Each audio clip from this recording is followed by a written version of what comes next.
le fait d'avoir ta boutique sur Amazon, ça te permet de gagner en visibilité, premièrement, d'accord, sans avoir monté ton site internet, mais sur la partie livraison, en fait, je pense que aucun site internet ne pourra rivaliser avec ce mastodonte. Pour moi, la difficulté, c'était surtout, je pense, de comprendre toute la logique de la logistique d'Amazon, parce que je comprenais pas les étiquettes, c'était quelle étiquette qu'il faut coller, où, comment, etc., etc. Mais une fois que tu l'as fait une fois, que ça se passe bien, ou même peut-être que tu as un problème, mais qu'en fait tu sais comment, enfin tu le résous en fait, tu vois, il n'y a pas de miracle, tu as un problème, tu le résous, tu apprends, et la prochaine commande, eh ben, tu sauras comment faire. Dans cet épisode exceptionnel, j'ai le plaisir d'avoir en invité Jérôme Scott, un taulier de la vente sur Amazon. Un échange plein de valeurs et conseils autour des stratégies à mettre en place pour se lancer en tant que vendeur sur Amazon et obtenir ses premiers résultats. Je vous laisse découvrir cet épisode dans son intégralité et n'hésitez pas à contacter Jérôme, les liens sont dans la description de cette vidéo. Bonjour à tous, bienvenue aujourd'hui dans ce nouvel épisode, aujourd'hui en visio pour la première fois, donc on va se tester en visio avec Jérôme Scott, mon invité du jour. Bonjour Jérôme. Salut. Ça va en forme aujourd'hui? Très très bien, merci beaucoup pour l'invitation. Avec plaisir. Alors Jérôme, c'est quelqu'un que je suis depuis longtemps, qui est plutôt axé e-commerce et Amazon. Du coup, ça m'intéresse beaucoup d'avoir son retour d'expérience, son parcours et aussi qui nous donne dans cette émission ses conseils et recommandations pour se lancer dans le monde du e-commerce via Amazon. Donc c'est vrai que c'est aussi des questions que j'ai eues moi dans mes programmes de formation et avec les personnes que je suis accompagné par rapport à ça, parce que moi, avec les personnes, je leur apprends plus à aller vers du e-commerce avec la création d'un site internet. Mais c'est différent, donc on va voir justement aujourd'hui la différence et les avantages et potentiellement si les personnes qui ont un e-commerce peuvent aussi se lancer en parallèle sur Amazon. T'es prêt pour ça? Écoute, avec grand plaisir pour débattre et pour un petit peu challenger nos deux business models. Ça va. Alors, si tu veux bien, pour commencer, je veux bien que tu te présentes et que tu me parles un petit peu de ton parcours avant d'être arrivé sur l'univers du e-commerce et de Amazon. Ok, écoute, Jérôme Scott, comme tu l'as cité, né en 85, donc c'est quasiment 40 ans à l'heure où je te parle.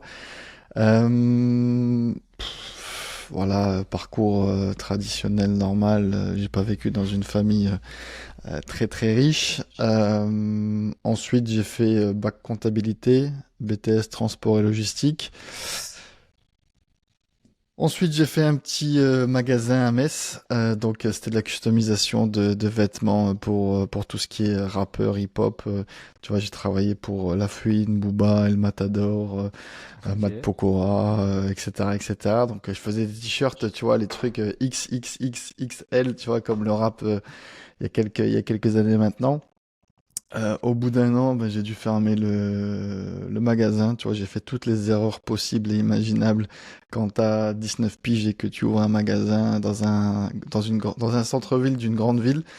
Donc ensuite, j'ai trouvé un job au Luxembourg, contrôleur de gestion dans une boîte de transport et logistique.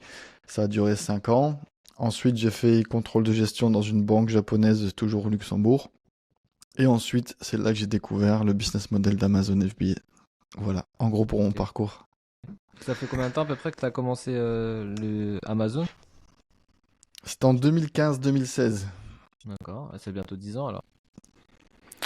Ouais, ça passe vite. Ouais, quand Ça on est en passe vite. 2024 aujourd'hui, ça vient plutôt faire 10 ans. Et du coup, Ouais, c'est vrai, ouais. de contrôleur de gestion, t'as viré sur le e-commerce. Elle est venue d'où cette approche e-commerce? Tu t'as trouvé où les informations? Parce qu'à l'époque, enfin surtout 2000, ouais, cette époque-là, il y avait très peu d'informations encore sur le marché francophone notamment, sur tout Ouais, ce qui est Amazon. Enfin, moi, je me rappelle en 2017, je commençais à avoir les premiers contenus un peu e-commerce en francophone. Et du coup, ouais. comment t'as trouvé cette industrie? Comment t'as réussi à te former? Et comment tu t'es lancé en fait?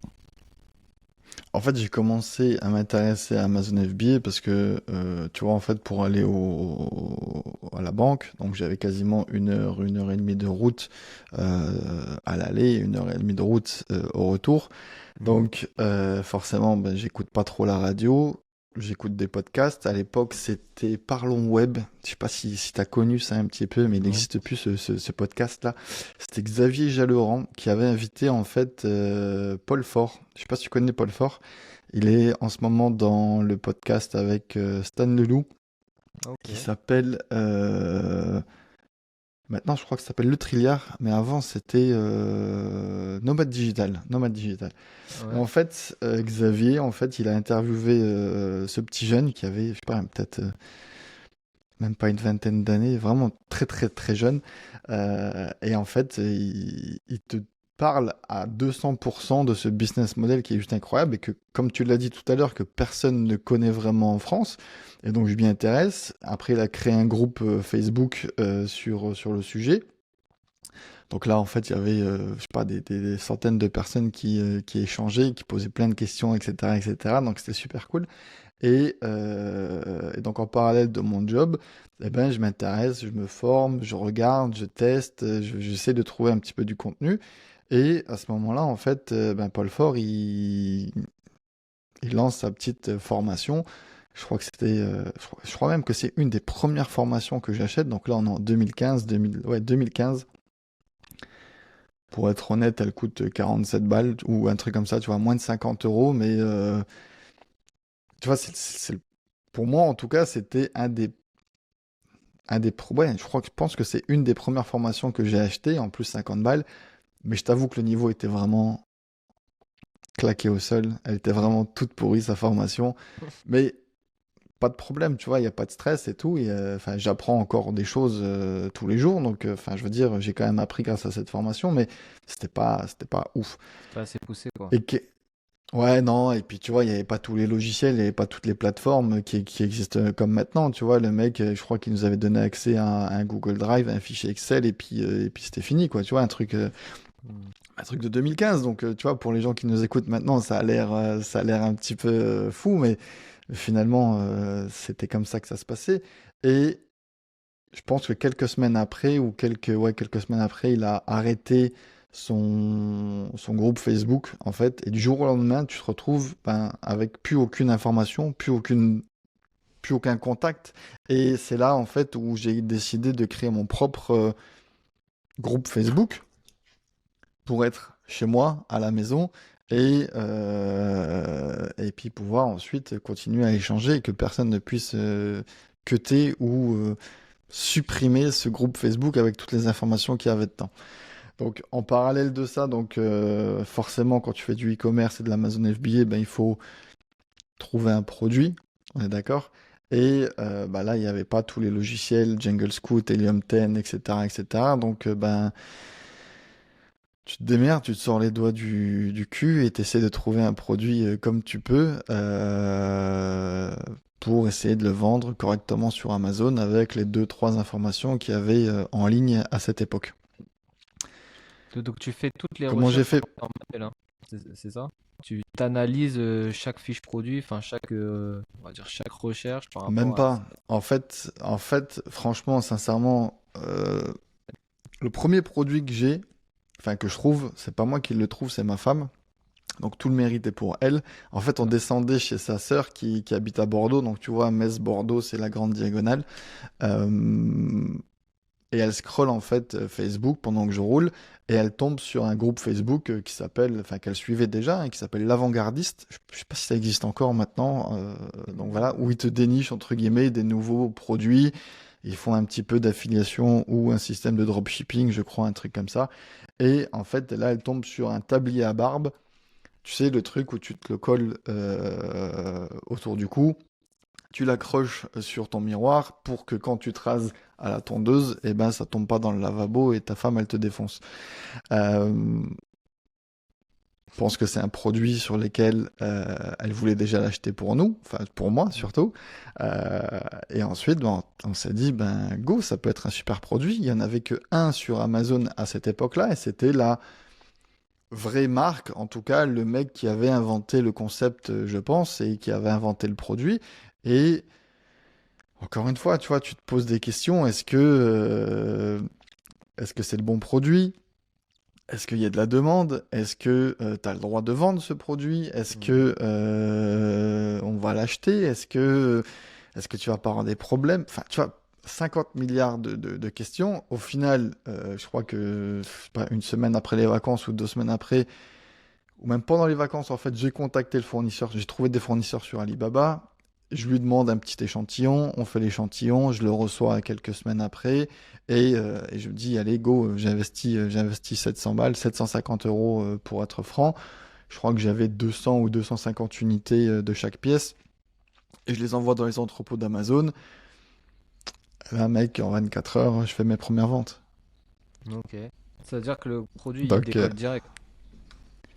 d'école, attention, j'ai pas fait 10 millions Ouais, non, en un non, mais jour. enfin, J'ai fait mes premières ventes en Hmm. 24-48 heures. Enfin, je sais plus exactement, mais en 24 heures, j'ai fait mes premières ventes avec des photos claquées au sol, tu vois, que j'ai fait dans ma salle de bain avec moi. Enfin, un truc vraiment à l'arrache. Des fiches produits qui n'étaient pas super optimisées. Alors, je connais le SEO, j'en bouffe depuis quand même beaucoup, beaucoup, beaucoup d'années, mais c'est pas non plus un truc. Enfin, c'est pas comme ce que je fais maintenant. Et pourtant, je fais mes premières ventes. Et quand t'as lancé ce premier produit, est-ce que t'as eu des difficultés, hormis, on va dire, le fait d'avoir des photos de qualité, des descriptions optimisées? Est-ce qu'il y a eu des problématiques quand t'as fait livrer, par exemple, les produits chez toi? Est-ce que t'as eu des difficultés avec Amazon pour t'enregistrer en tant que commerçant? C'était quoi aussi les challenges quand tu Non, à lances? l'époque, en 2015-2016, c'était vraiment beaucoup plus facile de créer un compte Seller Central qu'à l'heure aujourd'hui, d'accord? C'est un peu comme le SEO, c'est un peu comme le Bitcoin, c'est un peu comme tout en fait. C'est que Hmm. 10 ans après, tu te dis, bah, c'était plus simple il y a 10 ans. Bah ouais, mais à l'heure d'aujourd'hui, c'est plus simple que dans 5 ou dans 10 ans à venir. Donc, c'était un petit peu le Far West. Et tout le monde pouvait s'inscrire sur le seller central, entre guillemets, ils s'inscrivaient. On n'avait même pas besoin de code EAN, on n'avait même pas besoin d'avoir des codes barres qui proviennent de chez GS1. Enfin, tu vois, c'était vraiment n'importe quoi. Et pour ça, c'était ultra simple.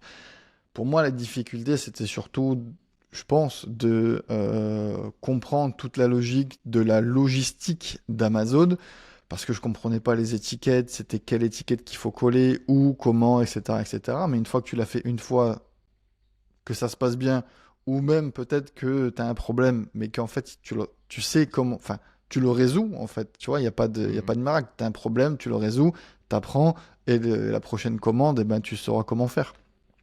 Donc ça, et je pense qu'une des grosses difficultés, ça a quand même été, je pense, de bien me faire comprendre de mon fournisseur chinois.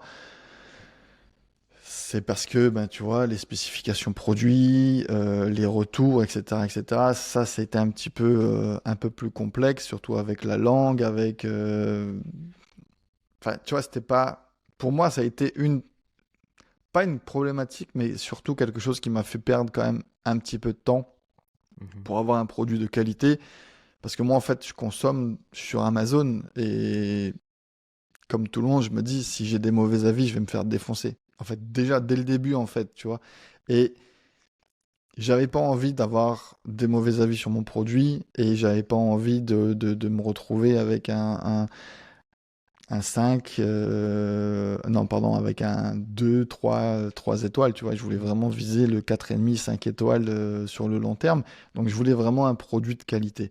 Le problème, c'est que je pense que dès le début, surtout quand tu es débutant sur un nouveau produit, bah, tu peux pas avoir la qualité que tu recherches tout de suite. Ou alors il faut te déplacer dans les usines et vraiment faire le truc.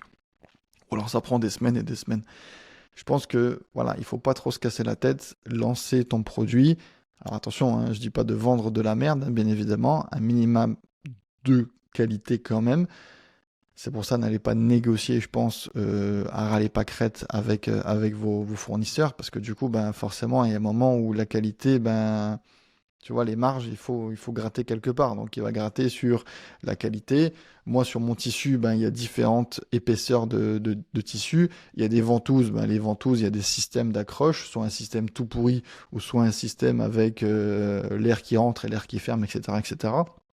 Pareil pour le scratch, avec un système de poche. Enfin, tu vois, il y a plein de notions comme ça à avoir et je voulais vraiment avoir le meilleur produit. Au début, c'était pas le cas, comme je viens de te le dire. Et ensuite, on a itéré. Et ensuite, maintenant, on a un produit qui est plutôt bon.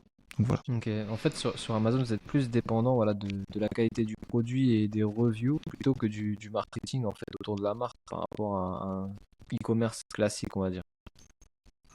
Alors, je suis d'accord avec toi, mais dans la notion de marque, en fait, donc moi j'ai lancé ma marque, mon private label, comme on dit. Mhm. Je pense qu'il y a quand même la notion de branding qui est importante. Sinon, en fait, c'est juste un produit lambda. Tu vois, l'exemple des hand spinners. Tu vois, les hand spinners, cite-moi une marque de hand spinner.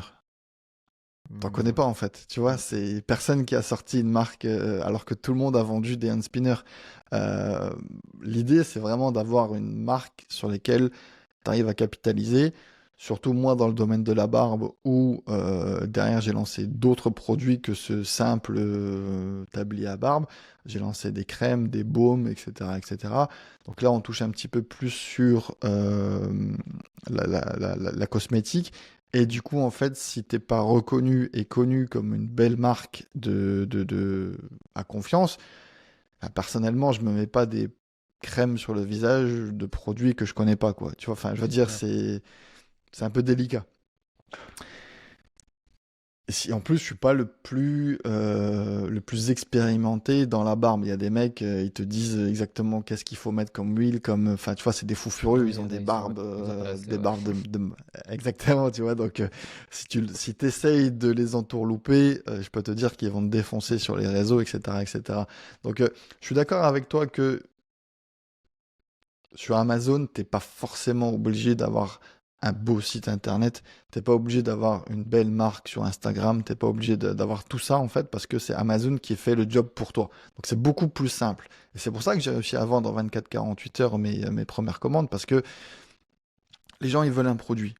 Et s'ils sont pas contents, ils savent très bien qu'ils vont pouvoir le renvoyer. Donc pour ça en fait il y Exactement. a toute la sécurité et comme je le dis souvent, en fait, c'est Amazon qui a investi des millions d'euros pour rassurer les clients. Tu vois, même à la télé, de temps en temps, ben, tu vois, ils font une publicité pour dire Amazon, c'est ça, ça, ça, ça. Tu le renvoies, tu as 1 milliard de produits en catalogue. Et si t'es livré en 24-48 heures, voire même beaucoup moins pour ceux qui habitent dans les grandes villes, ça te coûte pas de frais de livraison si tu es en Prime. Et en plus, si t'es pas content, on te le renvoie. Enfin, tu peux le renvoyer gratos. Mm. C'est sûr que la Avant promesse est que, forte. exactement, avant que n'importe quel autre site internet et que ton site internet à toi, dropshipping ou même pas dropshipping, hein, ton site e-commerce traditionnel, arrive à avoir cette confiance, même si tu l'écris en gros, en gras et partout sur ton site internet, il y a une notion de confiance, je pense qu'il faut avoir et qui se gagne avec beaucoup de temps et beaucoup d'argent. Et ça, c'est ce que Amazon, en fait, Mm. enfin, c'est Amazon qui fait le job pour nous, quoi, clairement. Donc voilà. Donc c'est une grosse différence, je pense, par rapport au business model traditionnel du e-commerce ou du dropshipping comme toi, tu peux le faire. Ouais. En fait, enfin moi, en tout cas, quand je parle avec des personnes ou même des étudiants que j'ai pu accompagner sur ce point-là, je parle toujours du électryseur à moustique. Tu vois, par exemple, je parle toujours de ça parce qu'ils veulent toujours se lancer sur on va dire des produits un peu comme ça, génériques, qu'on voit sur TikTok ou Instagram. Je leur dis, en fait, vous pouvez pas concurrencer contre Amazon parce que le truc à moustique, tu le veux le jour même, en fait, ou tu le veux 24 heures après. Sauf que toi, avec ton site e-commerce où tu as un délai de livraison de 7, 14 jours, en fait, au bout de 14 jours, les gens, ils sont morts presque à cause des piqûres de moustiques, tu vois. Donc, ils ont en fait pas conscience de aussi cette temporalité sur la livraison. Et en fait, c'est vrai que Amazon, il apporte ce plus avec la livraison en 24 heures, 48 heures. Et du coup, moi, je leur conseille d'aller vers vraiment des produits où il y a une forte identité de marque, où les gens n'ont pas forcément besoin d'avoir un produit en 2 jours, tu vois. Par exemple, si tu vas sur un marché automobile, si tu commandes des pièces auto pour améliorer le design de l'intérieur de ta voiture, Ouais, tu t'en fous d'attendre 7 jours en fait. Tu t'en fous. Parce que bon, si tu veux des nouvelles housses pour tes sièges, exactement. c'est pas Ouais, très grave si tu les as dans 7 jours plus tard. Mais si tu veux un truc pour justement pour les moustiques, bah là tu l'as besoin le jour même, typiquement. Donc c'est pour ça que j'essaye aussi d'orienter les personnes vers des marchés où il y a en fait la concurrence d'Amazon ne prime pas par rapport à la livraison. Donc ça, c'est plus ma démarche quand j'ai étudié en fait les différents marchés. Et après, en complémentarité, bah, pourquoi pas utiliser Amazon à terme, enfin en deuxième, on va dire en deuxième solution d'exploitation. Et c'est sûr. exactement, tout à fait. Je pense que ça, c'est une très bonne philosophie ou une très bonne stratégie. Je te dirais aussi que sur Amazon, tu peux avoir comment dire, un effet qui te permet de, je sais pas comment expliquer ça, mais en fait, sur Amazon, enfin, le fait d'avoir ta boutique sur Amazon, ça te Mhm. permet de gagner en visibilité, premièrement, d'accord, sans avoir Ouais. monté ton site internet, mais sur la partie livraison, en fait, je pense que aucun site internet ne pourra rivaliser avec ce mastodonte, Non. et ça sert à rien d'aller chercher à rivaliser sur ce truc. Il y aura toujours, enfin, si Amazon veut te livrer en 2 heures ou en 3 heures, s'ils le veulent, ils peuvent. Toi, ça sera impossible de livrer. Donc en fait, c'est toujours à la course au qui va livrer le plus vite. Il y a un moment où, en plus, tu as la livraison gratuite, enfin, semi-gratuite, hein, parce on paye dans notre abonnement Prime, donc ça, il faut pas l'oublier. Mais il faut, je pense, partir sur des produits. Tu vois, moi, mon tablier à barbe, concrètement, c'est un très bon exemple par rapport à ton truc anti-moustique. C'est que le tablier à barbe, t'en as pas besoin tout de suite. Tu vois, tu peux attendre 7 jours ou 14 jours pour avoir ton tablier à barbe. Ça fait 10 ans que tu te rases sans tablier. Tu peux clairement attendre encore 10 jours. Donc ça, c'est typiquement un produit que tu peux retrouver en dropshipping ou avec ta boutique traditionnelle et attendre tes 7 14 jours tranquillou. Par contre, comme tu l'as, bah, tu vois, tu vois, moi je fais beaucoup de travaux en ce moment là et Mhm. j'ai commandé, enfin, tu vois, j'ai un Castorama, j'ai un Leroy Merlin à 20 ou ouais, 20 minutes de chez moi, donc c'est quand même aussi un peu de route. Mais bon, bref, et chercher une bonne ponceuse. Je suis parti chez Castorama, rien. Je suis parti Mhm. chez Leroy Merlin, rien. Écoute, Amazon, j'ai eu une super ponceuse pour 200 balles. Mais elle est juste magnifique, hein, d'accord? C'est pas moi qui suis bon, c'est la ponceuse. Et ensuite, mec, je me suis rendu compte que même mes cartouches de silicone, avant, je me déplaçais toujours chez Castorama ou chez Leroy Merlin, donc je faisais 20 bornes pour 2 cartouches de silicone et je revenais. De temps en temps, il n'y en avait plus en stock, ben, j'avais fait le trajet pour rien, quoi que ce soit. Mec, Amazon, des cartouches de niveau professionnel, alors que chez Castorama, c'est les trucs du bricoleur du dimanche, le même prix, livré chez moi en 24 heures. Ouais. Bah, en fait, c'est sûr que Amazon, il a un impact aussi sur notre méthode de consommation aujourd'hui. Enfin, moi, je le vois, je le sais, il y a certains trucs que je me déplace même plus parce que je sais que, déjà, je sais qu'il n'y aura pas de stock parce qu'en fait, la plupart des commerçants maintenant n'ont plus de stock, pratiquement plus parce que justement, ils se disent, bah, ça sert à rien, on va pas vendre. Et au final, bah, Amazon est en train de détruire ce système de commerce un peu de proximité. Mais derrière, est-ce que c'est mauvais ou est-ce que bah, le commerce de proximité devrait pas se réinventer? Je pense que c'est plus ça la logique plutôt que. Ça, clairement. Parce qu'en fait, le Alors, problème tu vois, du commerce de proximité, c'est qu'il va vendre la même chose que sur Amazon ou alors il va vendre beaucoup plus cher ou il va pas avoir les pièces qu'on souhaite. Et au final, bah, on se retrouve toujours un peu frustré quand on sort du magasin alors que sur Amazon, t'as tout et en plus, t'as pas besoin de sortir de chez toi. Donc, t'as pas cette friction de je dois me déplacer, je dois me garer, je dois aller sortir sous la pluie, tu vois, tous ces éléments-là, ils sont retirés et puis tu as ton produit exact. directement chez toi. Donc c'est vrai que Amazon gagne sur ce point-là. Maintenant, les commerces de proximité, eux, bah, ils devraient trouver d'autres choses, d'autres produits, d'autres systèmes pour faire des revenus par rapport à leur activité, au lieu d'essayer de faire du Amazon de proximité.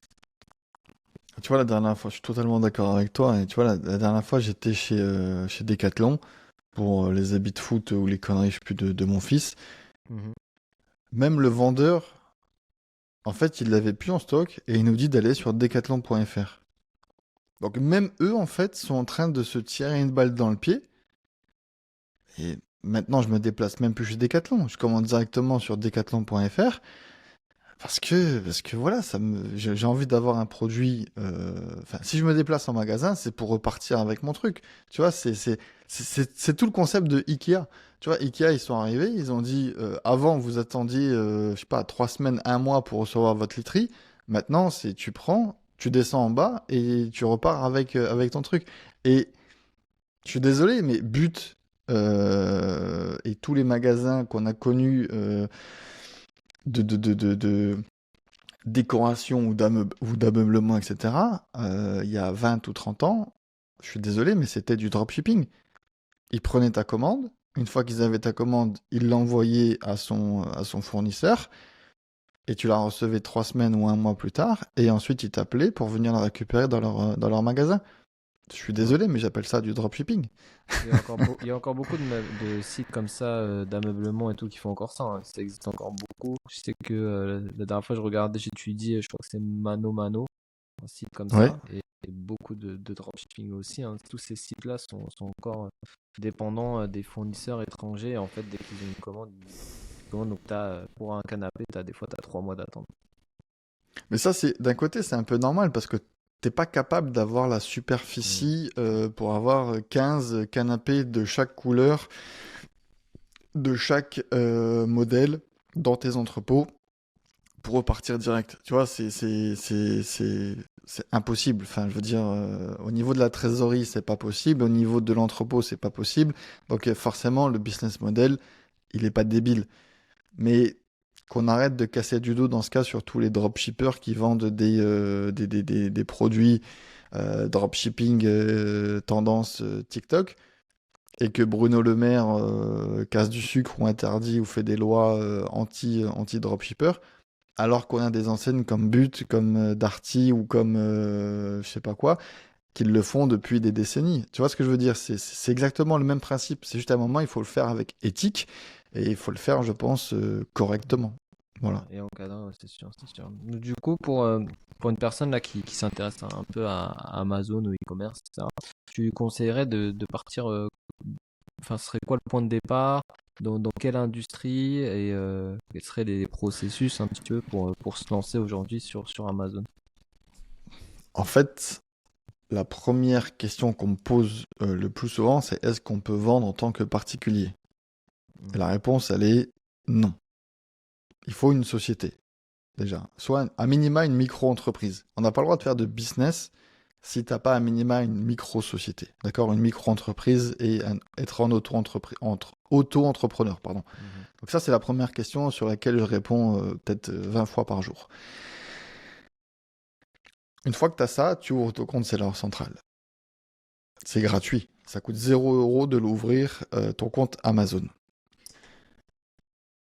Tu vas le prendre en main, tu vas regarder le back-office, comment ça fonctionne, etc., etc. Tu vas sûrement trouver des vidéos sur YouTube parce que à notre époque, maintenant, il y en a des dizaines de contenus qui sont disponibles. Et tu regardes, tu essaies de faire des trucs comme ça. Et si t'as pas un gros budget, eh ben, tu peux commencer à vendre, premièrement, des produits d'occasion, tu vois. Enfin, je veux dire, on a tous chez nous des livres et on a tous des produits un petit peu soit neufs qu'on n'a jamais déballés ou soit d'occasion un petit peu mais pas trop abîmés. Je parle surtout en fait des livres parce qu'on a tous des livres à la maison qu'on a déjà lus ou qu'on n'a pas lu et qu'on lira jamais. Et en fait, tu peux les revendre sur Amazon. Et moi, en fait, j'ai travaillé chez Recyclivre, qui est le numéro 2 des vendeurs sur Amazon, et ils vendent que des livres reconditionnés. Et ils font 10 millions de chiffres d'affaires par an en vendant des livres reconditionnés. Ok. Ouais, Donc il faut pas sous-estimer en fait Mhm. le pouvoir de... En fait, tu vois, tout le monde parle de marque, de private label, de trouver le produit que personne ne connaît encore, que personne... Enfin, le nouveau produit à la mode, inventer un nouveau business, inventer un nouveau produit avec des brevets, etc., etc.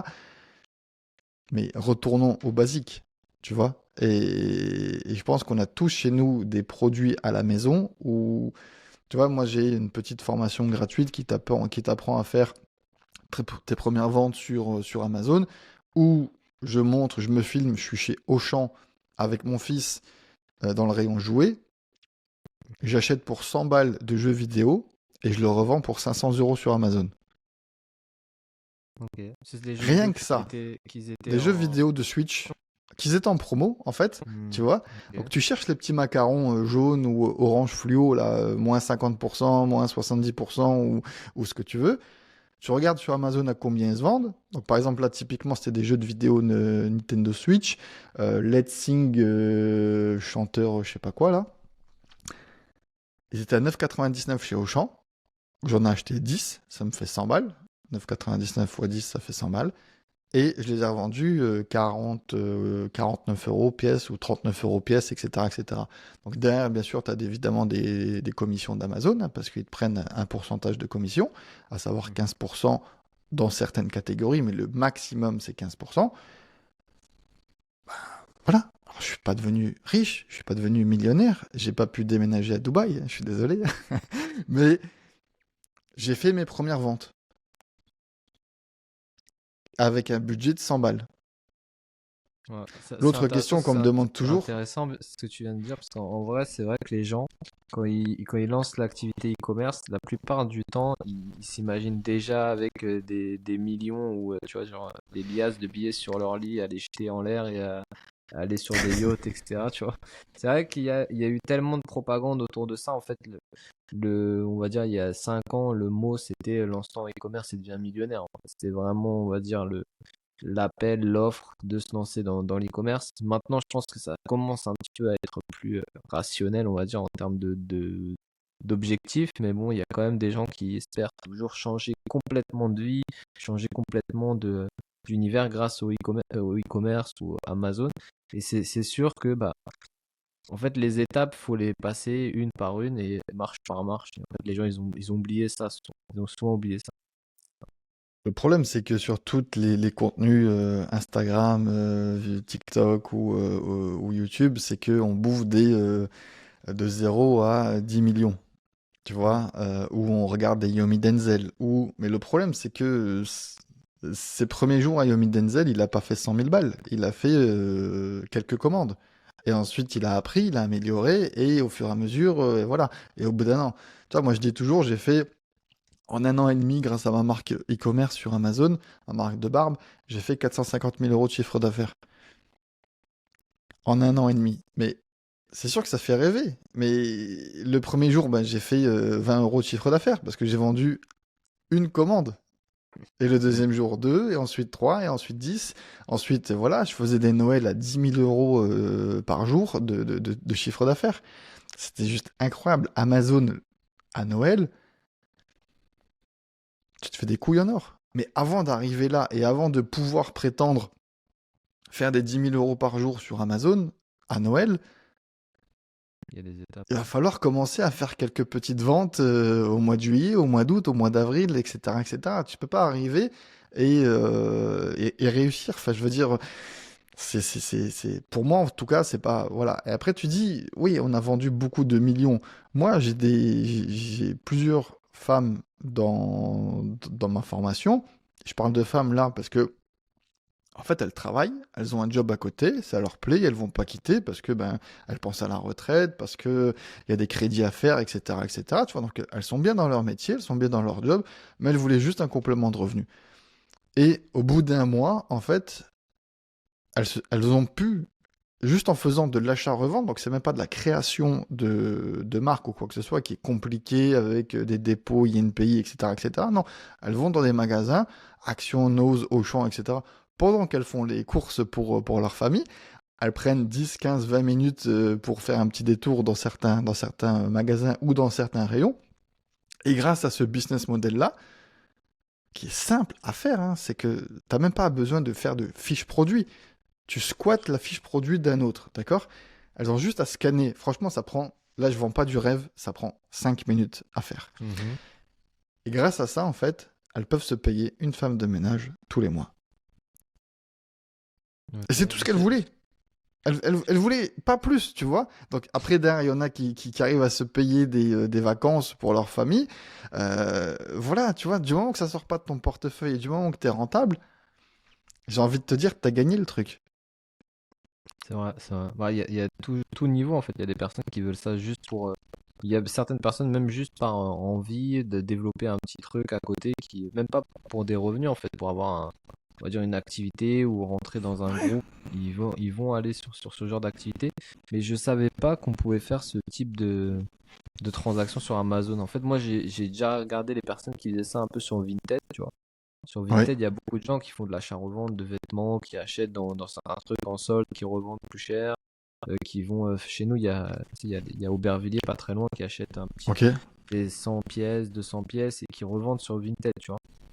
J'ai déjà vu ça, mais c'est vrai que sur Amazon, je savais pas qu'on pouvait directement vendre comme ça, peu importe le produit, tant que tu avais ton numéro de SIRET, tu Du moment, regarde, tu vas sur Amazon, n'importe quelle fiche produit.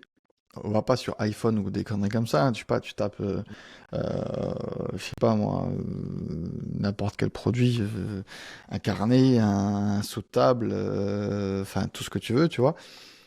Et à droite, sur la fiche produit, ça va être vendez le vôtre. Tu cliques vois. Ok. dessus et tu suis la procédure. C'est fou. Je te jure, je savais pas. C'est Ça me donne des idées, je te jure. J'ai des trucs à et vendre en c'est et plus. c'est et c'est tout. Et t'as pas la fiche produit, elle est déjà créée, donc t'as rien à faire. En fait, t'as juste à mettre oui, j'en ai 5 en stock. Et c'est tout.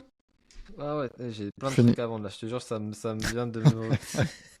Ça me sortir parce que, en fait, j'avais par exemple, je te dis un truc, c'est ouf parce que moi j'ai acheté plein de trucs. Par moment, je faisais beaucoup de vidéos de production et j'ai acheté plein de Ok. petits trucs, tu vois, à droite, à gauche. Mais c'est des trucs, Ah ça coûte oui, 50, 100 euros, 200 euros. Tu vois, c'est c'est des clair. petits trucs qui valent super cher. Et c'est vrai que là, ces derniers temps, j'étais beaucoup moins dessus et je me dis, mais en fait, ben, je pourrais les revendre aujourd'hui sur Amazon. Mais je pensais pas, tu vois, je pensais pas. C'est marrant. Exactement, tout à fait. Et l'idée, et encore une fois, hein, je te dis, alors attention, tu vas être en compétition peut-être avec d'autres vendeurs, tu vois, parce Ouais, qu'il y a bien un sûr. système de buy box. Donc le buy box c'est un petit peu compliqué, et puis je vais pas trop rentrer en détail dans ce podcast, sinon je vais perdre la moitié de tes auditeurs. Mais en gros, c'est un algorithme qui dit qui c'est qui a le petit carré jaune acheté maintenant, tu vois. Hmm. Et en fonction de plusieurs critères, le prix, ta performance, si tu es un bon vendeur, si tu expédies dans les temps, etc., etc., etc., et ben c'est toi qui gagne cette fameuse buy box. Et si tu es tout seul sur le produit, les gens ils arrivent sur la fiche produit, t'as pas fait les photos, t'as pas fait le titre, t'as pas fait les bullet points, t'as pas fait la description, t'as rien fait, t'as juste mis ce produit, je l'ai en stock chez moi dans mes entrepôts ou je peux les envoyer dans les entrepôts d'Amazon, j'en ai 5 en stock, achetez-les. Hmm. Ouais, c'est fou. Ouais, c'est vrai on imagine juste créer une brand, mets-le sur, enfin, achète une quantité. On voit pas toutes ces possibilités-là. C'est vrai que c'est intéressant d'échanger justement avec une personne comme toi quand on veut se lancer dans le commerce de Amazon. Et du coup, dans quel, là pour un débutant, je repars sur ça. Donc, dans quelle niche ou quelle industrie c'est le plus facile ou c'est le plus intéressant aujourd'hui sur Amazon? Parce que j'imagine qu'il doit y avoir certaines niches qui doivent être hyper bloquées ou hyper concurrentielles. Euh, Alors, il y a Comment déjà on des peut... niches sur Amazon qui sont bloquées. En fait, par exemple, tout ce qui est cosmétique, tout ce qui est sex toys, tout ce qui est électrique, ça c'est bloqué. Il va falloir un petit peu montrer patte blanche pour pouvoir vendre ce genre de produit. Tu vois, Mhm. j'ai écrit un e-book.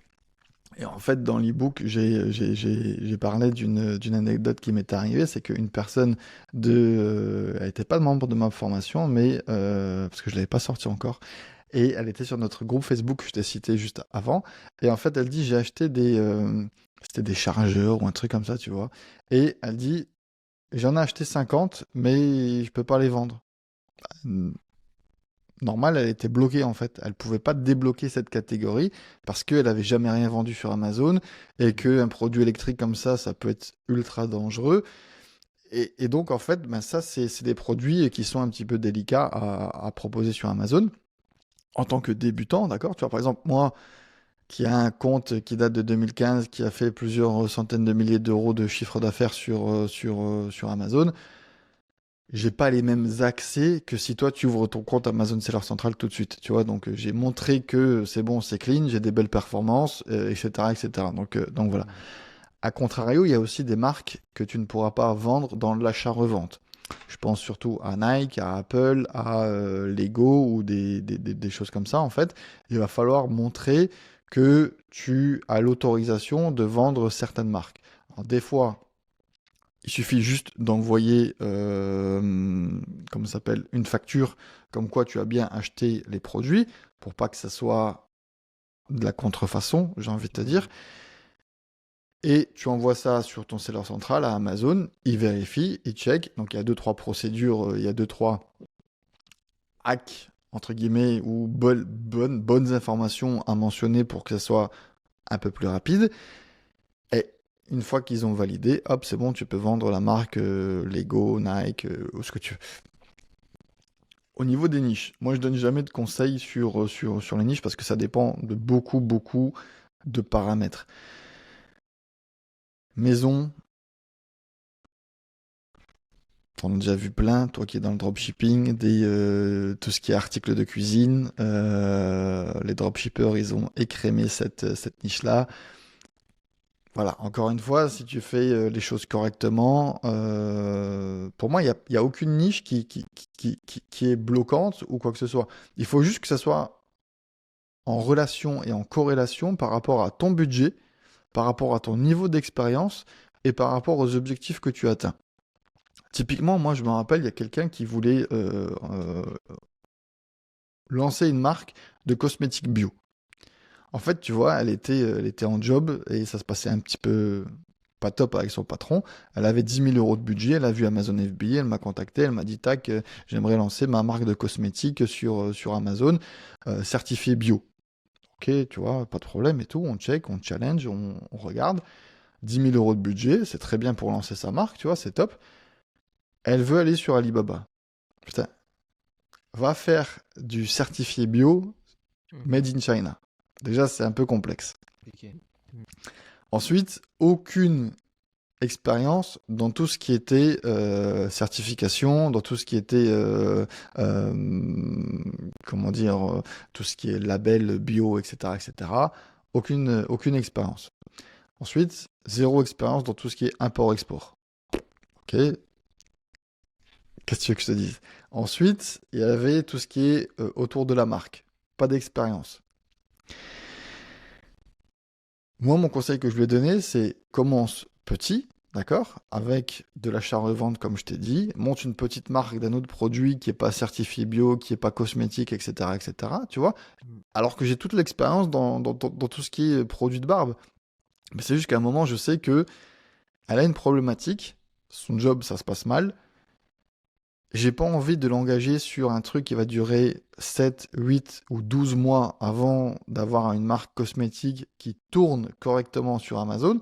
Parce que si elle met les 10 000 balles et qu'elle retourne, alors elle n'a pas un ROI, un retour sur investissement dans les 4, 5, 6 prochains mois, elle va revenir me voir et elle va me dire, Jérôme, c'est de la merde, ça marche pas. Je le sais très bien. Et donc du coup, je lui propose une autre stratégie. Elle n'est pas contente, mais elle m'écoute quand même. Et finalement, au bout de 3 mois, elle a fait de l'achat-revente, elle a fait d'autres trucs, tu vois, elle a été sur Alibaba, elle a créé des marques blanches, etc., etc. Mais pas dans une thématique aussi complexe que la cosmétique. Finalement, au bout de 8 mois, elle a quitté son job et elle m'a dit, je lance mon véritable private label, mais pas dans la cosmétique. Parce qu'elle m'a dit, c'est trop galère. J'ai dit, ok, top. C'est clair.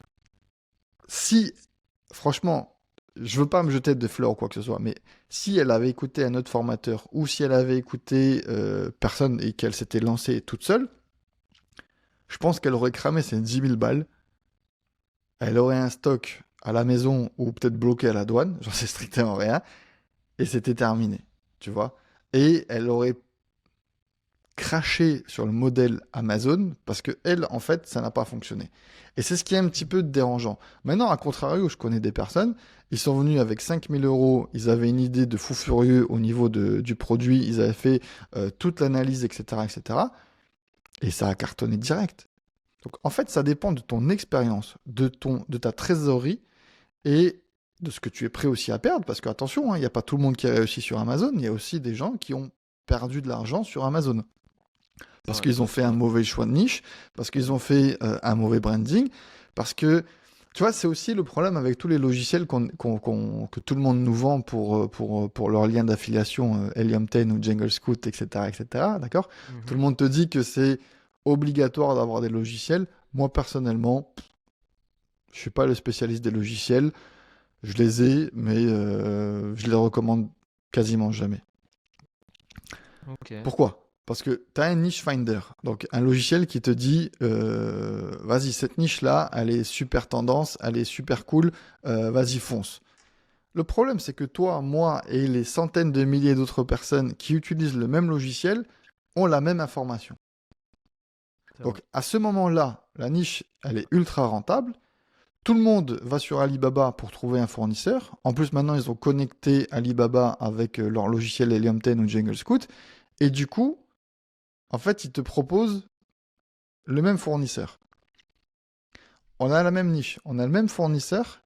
On commande en même temps. Aujourd'hui, on reçoit nos produits dans 3 semaines ou dans un mois. Et on se lance en même temps sur Amazon. Qu'est-ce qui va se passer?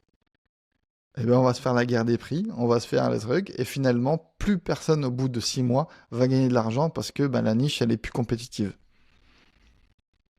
Et Ok. c'est ça le problème en fait avec certains logiciels. Tu vois, c'est assez délicat. Et franchement, hein, il y a un métier qui s'appelle data analyst, data scientist, etc., etc.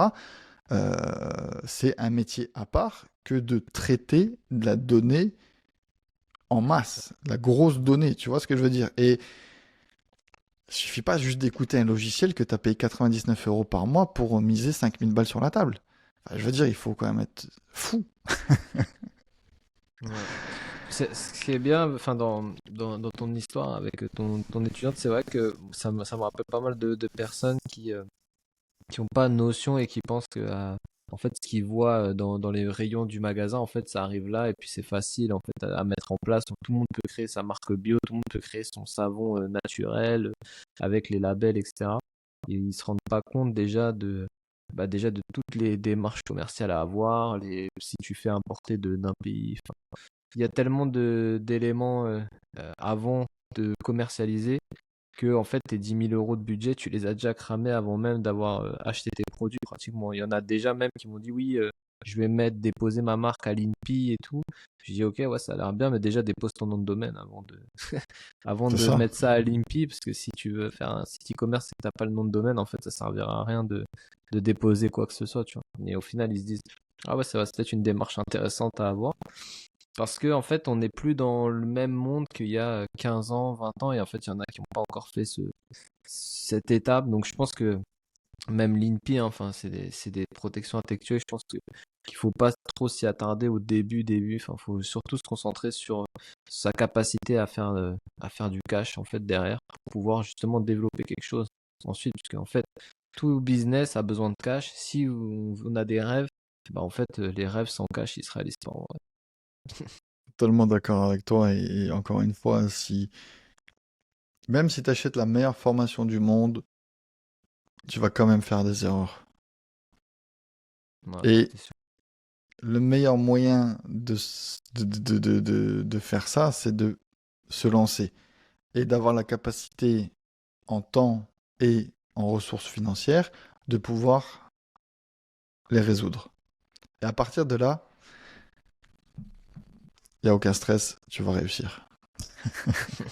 C'est sûr. Et pour parler du budget, en fait, c'est sûr que, tu vois, enfin, on a plein de monde qui ont des petits budgets, je sais pas moi, moins de 500 euros pour se lancer. Le problème, c'est qu'elles regardent des vidéos sur YouTube, elles ont acheté des logiciels à 99 euros, deux ou trois. Ensuite, elles ont déposé leur marque AliEnPay et ça coûte 250 balles. Donc voilà, en fait, elles ont alimenté en affiliation tous les formateurs YouTube. Et derrière, leurs 500 euros, ben, ils sont transformés en 200 balles. Qu'est-ce que tu veux faire avec 200 balles de stock? Compliqué, je pense. Ouais. C'est un peu compliqué, surtout sur Alibaba, où tu as déjà les frais de transport. Donc, tu vois, ça, c'est incompressible. Donc, c'est pour ça, encore une fois, qu'il y a des stratégies à adapter en fonction de ton niveau, de ton besoin, de ton temps aussi. Et voilà, il y en a qui ont pas 8 heures par jour à allouer à leur business.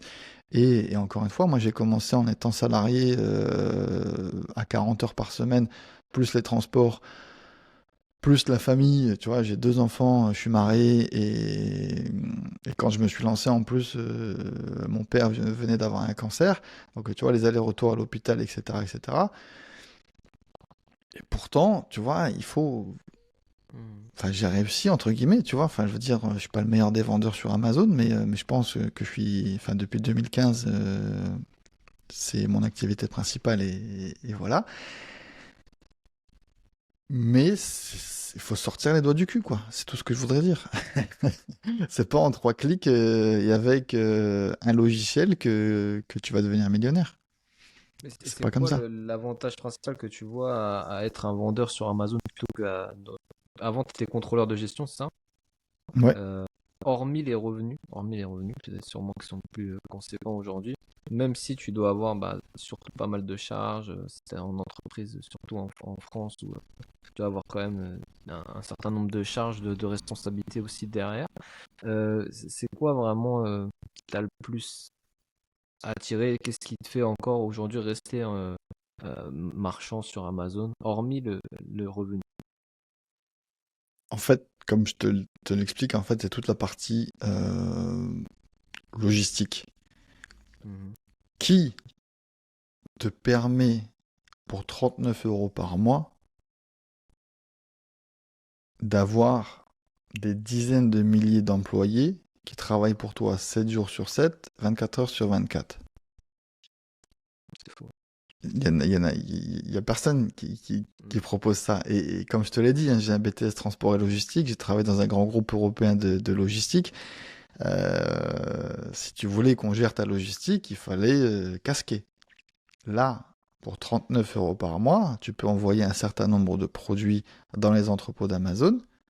Et dès qu'il y a une commande, il y a un employé qui court, littéralement qui court, pour la mettre dans un paquet, la mettre dans un camion, et il y a un camion qui va l'envoyer chez ton client. Ouais, c'est fou. C'est fou, c'est fou. Donc, toi, tu as juste à te concentrer sur la partie qualité de ton produit, sourcing, euh, et faire ton travail correctement de marketing pour ne pas avoir ce truc-là. Donc, pour moi, c'est l'avantage numéro un de vendre sur Amazon ou non, j'allais dire sur d'autres marketplaces, mais même les autres marketplaces, elles n'arrivent pas à égaler Amazon. Tu vois, ces discounts, ils sont en redressement judiciaire là en ce moment ou un truc comme ça. En tout cas, ils sont pas, pas super en point. Mano Mano, je crois qu'ils n'ont pas de service logistique. Non, c'est Amazon. sûr, Et tu vois, ils ont fait. la question c'est on me dit toujours, est-ce que c'est, enfin, tu vois, tous les ans, depuis 2015, c'est est-ce que c'est toujours bien de vendre sur Amazon? Et je pense que tu l'entends aussi, c'est est-ce que c'est toujours bien en 2016 de faire du dropshipping, en 2021 de faire, 2022, 2020. Moi sur Amazon, c'est toujours. Je dis, franchement, moi je suis persuadé de mon truc, mais je suis pas objectif. Je suis vendeur, ça marche bien pour moi, et en plus j'ai une formation à vendre. Clairement, en fait, je suis pas objectif, tu vois. C'est vrai. Je dis juste, écoutez, enfin, ou demandez autour de vous où est-ce que les gens achètent sur Internet. Donc il va y avoir Shein, il va y avoir peut-être Temu, il va y avoir Amazon qui va revenir. Amazon. Et si les gens autour de toi, tes collègues, ta famille, tes potes du foot, etc., etc., achètent sur Amazon, c'est qu'il y a des trucs à vendre sur Amazon. Si les acheteurs sont là, c'est qu'il y a des trucs à vendre. Voilà, c'est tout. Et tu parles de Temu, est-ce que tu penses que ça a un impact sur une plateforme comme Amazon par rapport à leur prix concurrentiel quand même, qui est un peu, on va dire, le nouveau AliExpress aujourd'hui? Est-ce que ça a un impact à ton avis pour 100% Amazon ou c'est vraiment un autre marché où les gens ils recherchent d'autres types de produits? Parce que enfin, clairement, des fois sur Amazon, tu retrouves un peu les mêmes produits qu'il y a sur Temu ou AliExpress. C'est sûr, c'est sûr. Après, moi, sincèrement, je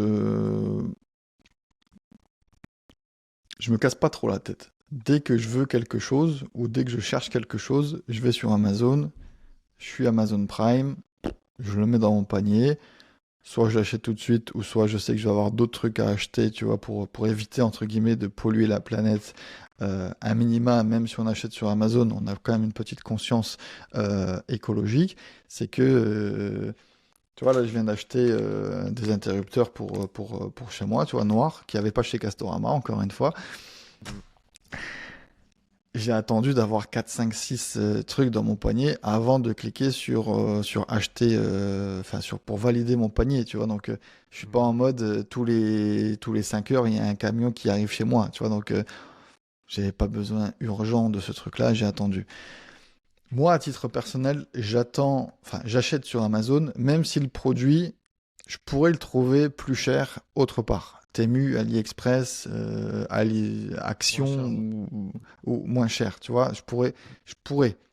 Le problème, c'est que j'ai pas envie de me casser la tête à créer un compte. J'ai pas envie de me casser la tête à s'il y a un problème, savoir comment est-ce que je le renvoie, comment est-ce que casse pas la tête. Mm. Pour moi, à titre perso, j'utilise. Franchement, je sais pas sur quel autre site internet j'ai commandé un truc e-commerce. Si peut-être AliExpress, j'avais trouvé un truc Pokémon que pour mon fils que j'avais pas trouvé sur Amazon. Pour être franc, je pense que c'est une contrefaçon, donc forcément, il était pas sur Amazon. Tu vois ce que je veux dire? Ouais, Donc ouais. voilà. Euh, sinon, c'est Amazon, hein. Enfin, à titre perso, maintenant Temu, ouais, ça fait. Tu vois, c'est tout ce qui est fast fashion, fast consuming, etc., etc. Mm. Moi, je suis pas dans ce délire, je suis pas dans. Je suis pas un gros consommateur à la base. J'achète que les trucs dont j'ai envie, dont j'ai besoin surtout. Et c'est pas parce qu'il y a un produit de coloriage à moins 50% que pour mon fils que je vais l'acheter. Enfin, tu vois, je suis pas dans ce délire-là. Donc, encore une fois, j'ai aucun conseil à donner aux gens. C'est juste, voilà, si vous avez envie. Je pense que sur Temu, tu peux aussi vendre. Donc, sur AliExpress, tu peux aussi être vendeur. Donc, aller sur ces plateformes-là pour vendre. Mais l'idée, Toi, c'est comment? aussi produit et qu'est-ce que tu vas vendre et quelle marge tu vas dégager. Tu vois, enfin, je veux dire, t'en as déjà vu des reportages sur M6, sur Capital, où ils font des reportages, bah, je crois qu'il y a quelques semaines, pas très longtemps de ça, ils ont fait un reportage sur Temu.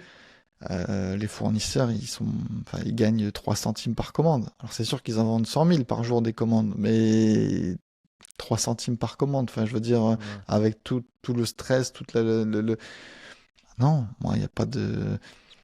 J'envoie mes produits sur Amazon et je fais des mains. Moi, clairement, sur Amazon, je suis pas le moins cher. Moi, quand j'ai vendu au tout début mes tabliers à barbe, donc on était deux, donc l'original, la vraie marque entre guillemets initiale et moi. Ensuite, on a eu 2, 3, 4, 5, 6, 10, 15 vendeurs, 20 vendeurs. Et maintenant, des tabliers à barbe, tu peux en retrouver 50. J'ai jamais été le moins cher. Par contre, je suis toujours là depuis 2016. Versus Mm. des gens qui vendaient des tabliers à barbe à 5,99 € ou à 4,99 €, ça me faisait chier, ça me prenait des ventes, hein, clairement, je vendais moins. Mais derrière, 6 mois après, ils étaient plus là, les mecs. Ouais, ouais. Parce qu'ils Ou ils marchent pas, vendaient plus ce produit-là. Comme tu ils l'as dit vont tout à pas. l'heure, le cash, si t'as pas de Ouais, trésor, tu peux pas vivre. ça marche pas. Et tu peux pas réinvestir. C'est sûr. En fait, c'est une concurrence qui est dure, mais au final qui tient pas. Parce qu'au final, après leur première commande, ils se rendent compte qu'ils ont le forfait, ils ont les frais, ils ont le pourcentage de Amazon. et au final, ils gagnent rien, quoi. Donc, c'est ça le problème. Et des entreprises comme Temu, en fait, ce qui est intéressant, c'est que quand tu parles, en fait, on se rend compte que les personnes, ils ont leur méthode de consommation. Et peu importe si à côté, le prix il est des fois genre 30% moins cher, en fait, tu te dis, ouais, bah, moi j'ai ma sécurité avec Amazon. Et au final, bah, je suis prêt à payer 30% pour garder cette sécurité et pas, en fait, changer mes habitudes de consommation. Et il y en a beaucoup, en fait, qui ont cette friction de, bon, de toute façon, on peut le trouver sur AliExpress, non, mais on peut le trouver sur AliExpress, etc. Mais en fait, dans, on va dire, 100% des consommateurs, il y en a peut-être 1 ou 2% qui va faire la démarche d'aller chercher un produit. Et une fois qu'il a trouvé sur un site internet, aller voir sur AliExpress s'il n'y a pas moins cher, si ceci, s'il n'y a pas une promo de cela. En fait, il y a tellement, en fait, il y a tellement de sites, tellement de possibilités aujourd'hui que les gens, en fait, ils veulent juste trouver le produit, ils regardent le prix, ils sont prêts à payer ce prix-là, ils achètent, les délais de livraison sont bons et ils reçoivent leur colis. En fait, c'est ça aussi, je pense. Il y a tellement d'interrogations autour de ça. Les gens ils disent, ouais, mais de toute façon, t'as tout sur AliExpress pas cher, les gens ils vont jamais acheter, mais au final, si tu arrives à mettre le produit en avant sur ton site internet, par exemple avec une pub et qu'il arrive en premier avec Google Ads, bah, au final, c'est toi qui fais la vente. Parce que les gens, une fois qu'ils ont vu le produit, ils vont pas rechercher encore sur un autre site, faire une analyse de marché, faire une analyse sur 10 sites, comparer les prix et se dire, bon là, bon, peut-être c'est un peu plus cher, mais je l'ai en 5 jours, alors que là, c'est 10% moins cher, mais je l'ai en 14 jours. Il y a peu de personnes qui font ça en réalité. Donc c'est intéressant parce que sur Amazon, en vrai, bah, les gens, ils ont leur méthode de consommation, ils ont la carte bleue qui est préenregistrée, donc ils sont pas obligés d'aller chercher leur carte bleue à droite ou à gauche, c'est directement dans l'application. Et en fait, moi, c'est vrai que des fois, je me suis pris, j'achète un truc, en fait, je clique et c'est déjà acheté, en fait. Donc, tu vois, t'as même pas le temps de réfléchir, est-ce que le prix est bon ou pas? En fait, t'as ce truc de swipe là et tu swipes et t'as acheté. Donc, C'est c'est ça. puissant, en fait, c'est Et c'est super puissant. clairement, hein, et tu vois, tu viens de citer un persona qui check, qui vérifie, qui compare beaucoup les produits. Et clairement, ça, c'est le profil de ma femme. Ma femme, elle passe Ouais, des soirées à comparer, à essayer de gratter 1 euro pour un produit parce qu'elle sait qu'elle va pouvoir le trouver moins cher, etc., etc. c'est fou. Au final, son temps, il coûte de l'argent, ça lui a provoqué de la charge mentale, tu vois. Toutes les femmes vont Mm. me critiquer sur ce passage-là, mais vous la provoquez toute seule, la charge mentale, les femmes. C'est, Ouais, c'est ça. c'est sincèrement. Et en plus, j'ai envie de te dire, ma femme, elle s'est fait hacker, je sais pas, peut-être 4 fois son téléphone et sa boîte de messagerie, ou elle s'est fait pirater sa carte bleue. Combien de fois? Peut-être, je sais pas, 2, 3 fois, on a dû changer la carte bleue parce qu'elle s'est fait pirater le truc. Donc, et moi, j'achète peut-être moins que ma femme, ça c'est sûr. Mais j'ai jamais eu de problème parce que je sais pas si c'est parce que j'achète quasiment que sur Amazon ou que voilà, mais tu vois, je suis pas sur Temu, j'ai pas créé de compte sur Temu, j'ai pas créé de compte sur Shein, j'ai pas créé de compte sur tous les sites que je peux avoir une publicité sur Facebook ou sur Instagram ou quoi que ce soit. Donc Mm. il y a aussi le côté sécurité peut-être hein, qui fait ça et je touche du bois, hein. Perso, j'ai En pas eu de soi, en problème. soi, Amazon, à part un gros hack, je vois pas comment tu pourrais te faire pirater, à part vraiment une grosse attaque comme a subi Sony à l'époque, tu vois. Mais je pense Ouais. que quand même, ils ont quand même une protection assez haut niveau et il y a peu de risques. Il y a très très peu de risques. Mais en tout cas, ouais, c'est hyper intéressant, surtout pour, je pense, pour les personnes de la chaîne sur lequel je parle pas vraiment d'Amazon. C'est vrai que je parle plus e-commerce, création et utilisation des outils. Mais c'est sûr que c'est des thèmes que les gens recherchent, que les gens apprécient et qui s'intéressent au final. Et de plus en plus, bah, en fait, c'est des marchés où il y a de la demande et surtout bah, de la demande d'information et de formation. Donc c'est pour ça que j'aimerais bien bah, que tu nous expliques comment tu as décidé de switcher, toi, on va dire, et de proposer aussi. Je me rappelle que tu as dit que tu as lancé le groupe pratiquement au tout début de ton aventure. Mais qu'est-ce qui t'a poussé derrière à créer ce programme de formation? C'est ton groupe, c'est les personnes avec qui tu as échangé. Comment tu es arrivé en fait à passer aussi de marchand à cette casquette de formateur en ligne? En fait, ça va être très très simple. Juste avant ça, en fait, donc j'ai créé le groupe Facebook, premièrement pour moi, encore une fois, pour pas perdre toute l'information qu'on a pu échanger, etc., etc. Mais derrière aussi, en tant que vendeur sur Amazon, et en tant que contrôleur de gestion, j'ai une problématique, c'est que je devais faire mes factures. Mhm. Ok? Et il n'y avait pas de logiciel et le seller central d'Amazon ne le permettait pas à cette époque. Donc, du coup, j'ai pris pour le coup 5 000 € et j'ai fait développer avec un développeur que je connaissais un logiciel qui allait faire ce travail-là. Et du coup, ensuite, au fur et à mesure, je l'ai partagé sur le groupe, etc., etc. Et cetera. Et c'est devenu un vrai business, un vrai SaaS, un vrai logiciel qui était un autre business model en fait dans mon entreprise. Et au fur et à mesure, les gens en fait, eh ben, se sont inscrits et enfin, et le recommandaient et voilà. Si tu veux, on en parle après du logiciel. Donc voilà. Donc en fait, moi sur le site, sur le logiciel, j'avais une espèce de petite chatbox en fait qu'on utilisait avec Crisp. Je sais pas si tu connais Crisp, le logiciel. Et tu sais, c'est une message instantané là, la petite bulle en dessous de ton site internet. Et du coup, en fait, bah, c'était pour faire du support sur le logiciel. Voilà, les petits bugs, les petites questions, etc., etc. Donc pour avoir une réactivité. Et franchement, c'était top. En plus, tu avais une relation avec tes clients et voilà. Mais de plus en plus, je faisais du support pour leur business, leur délivrer des conseils, leur délivrer des astuces, améliorer peut-être des fiches produits, leur donner vraiment toute mon expérience. Et au bout d'un moment, en fait, je m'apercevais que les mecs là, et c'était même souvent ceux qui abusaient un petit peu de mon temps, qui étaient gratos, entre guillemets, parce que bah, tu payes un logiciel, mais je suis pas là pour te faire ton business Amazon. Et ben en fait, ils avaient acheté une formation d'un formateur. Voilà, les deux plus gros de l'époque, c'était Osei TV ou Julien Osei TV ou Olivier Alain. Voilà, hein, les mecs, ils vendent des formations à tire-larigot. C'est les deux plus gros formateurs actifs sur cette niche qui est Amazon FBA en francophonie. Mhm. En fait, au bout d'un moment, tu vois, je m'apercevais que les mecs, ils ont acheté une formation à 1 500 balles et ils venaient me poser des questions à moi, des trucs. Tu peux pas poser cette question si tu as acheté une formation à 1 500 balles, tu vois, c'est pas possible. Et au bout d'un moment, je me suis dit, écoute, j'en ai marre de répéter toujours la même chose parce que c'est toujours la même chose en fait. Il y a pas de nouveauté. Enfin, je veux dire, c'est toujours la même chose. J'ai concentré tout ça dans une formation.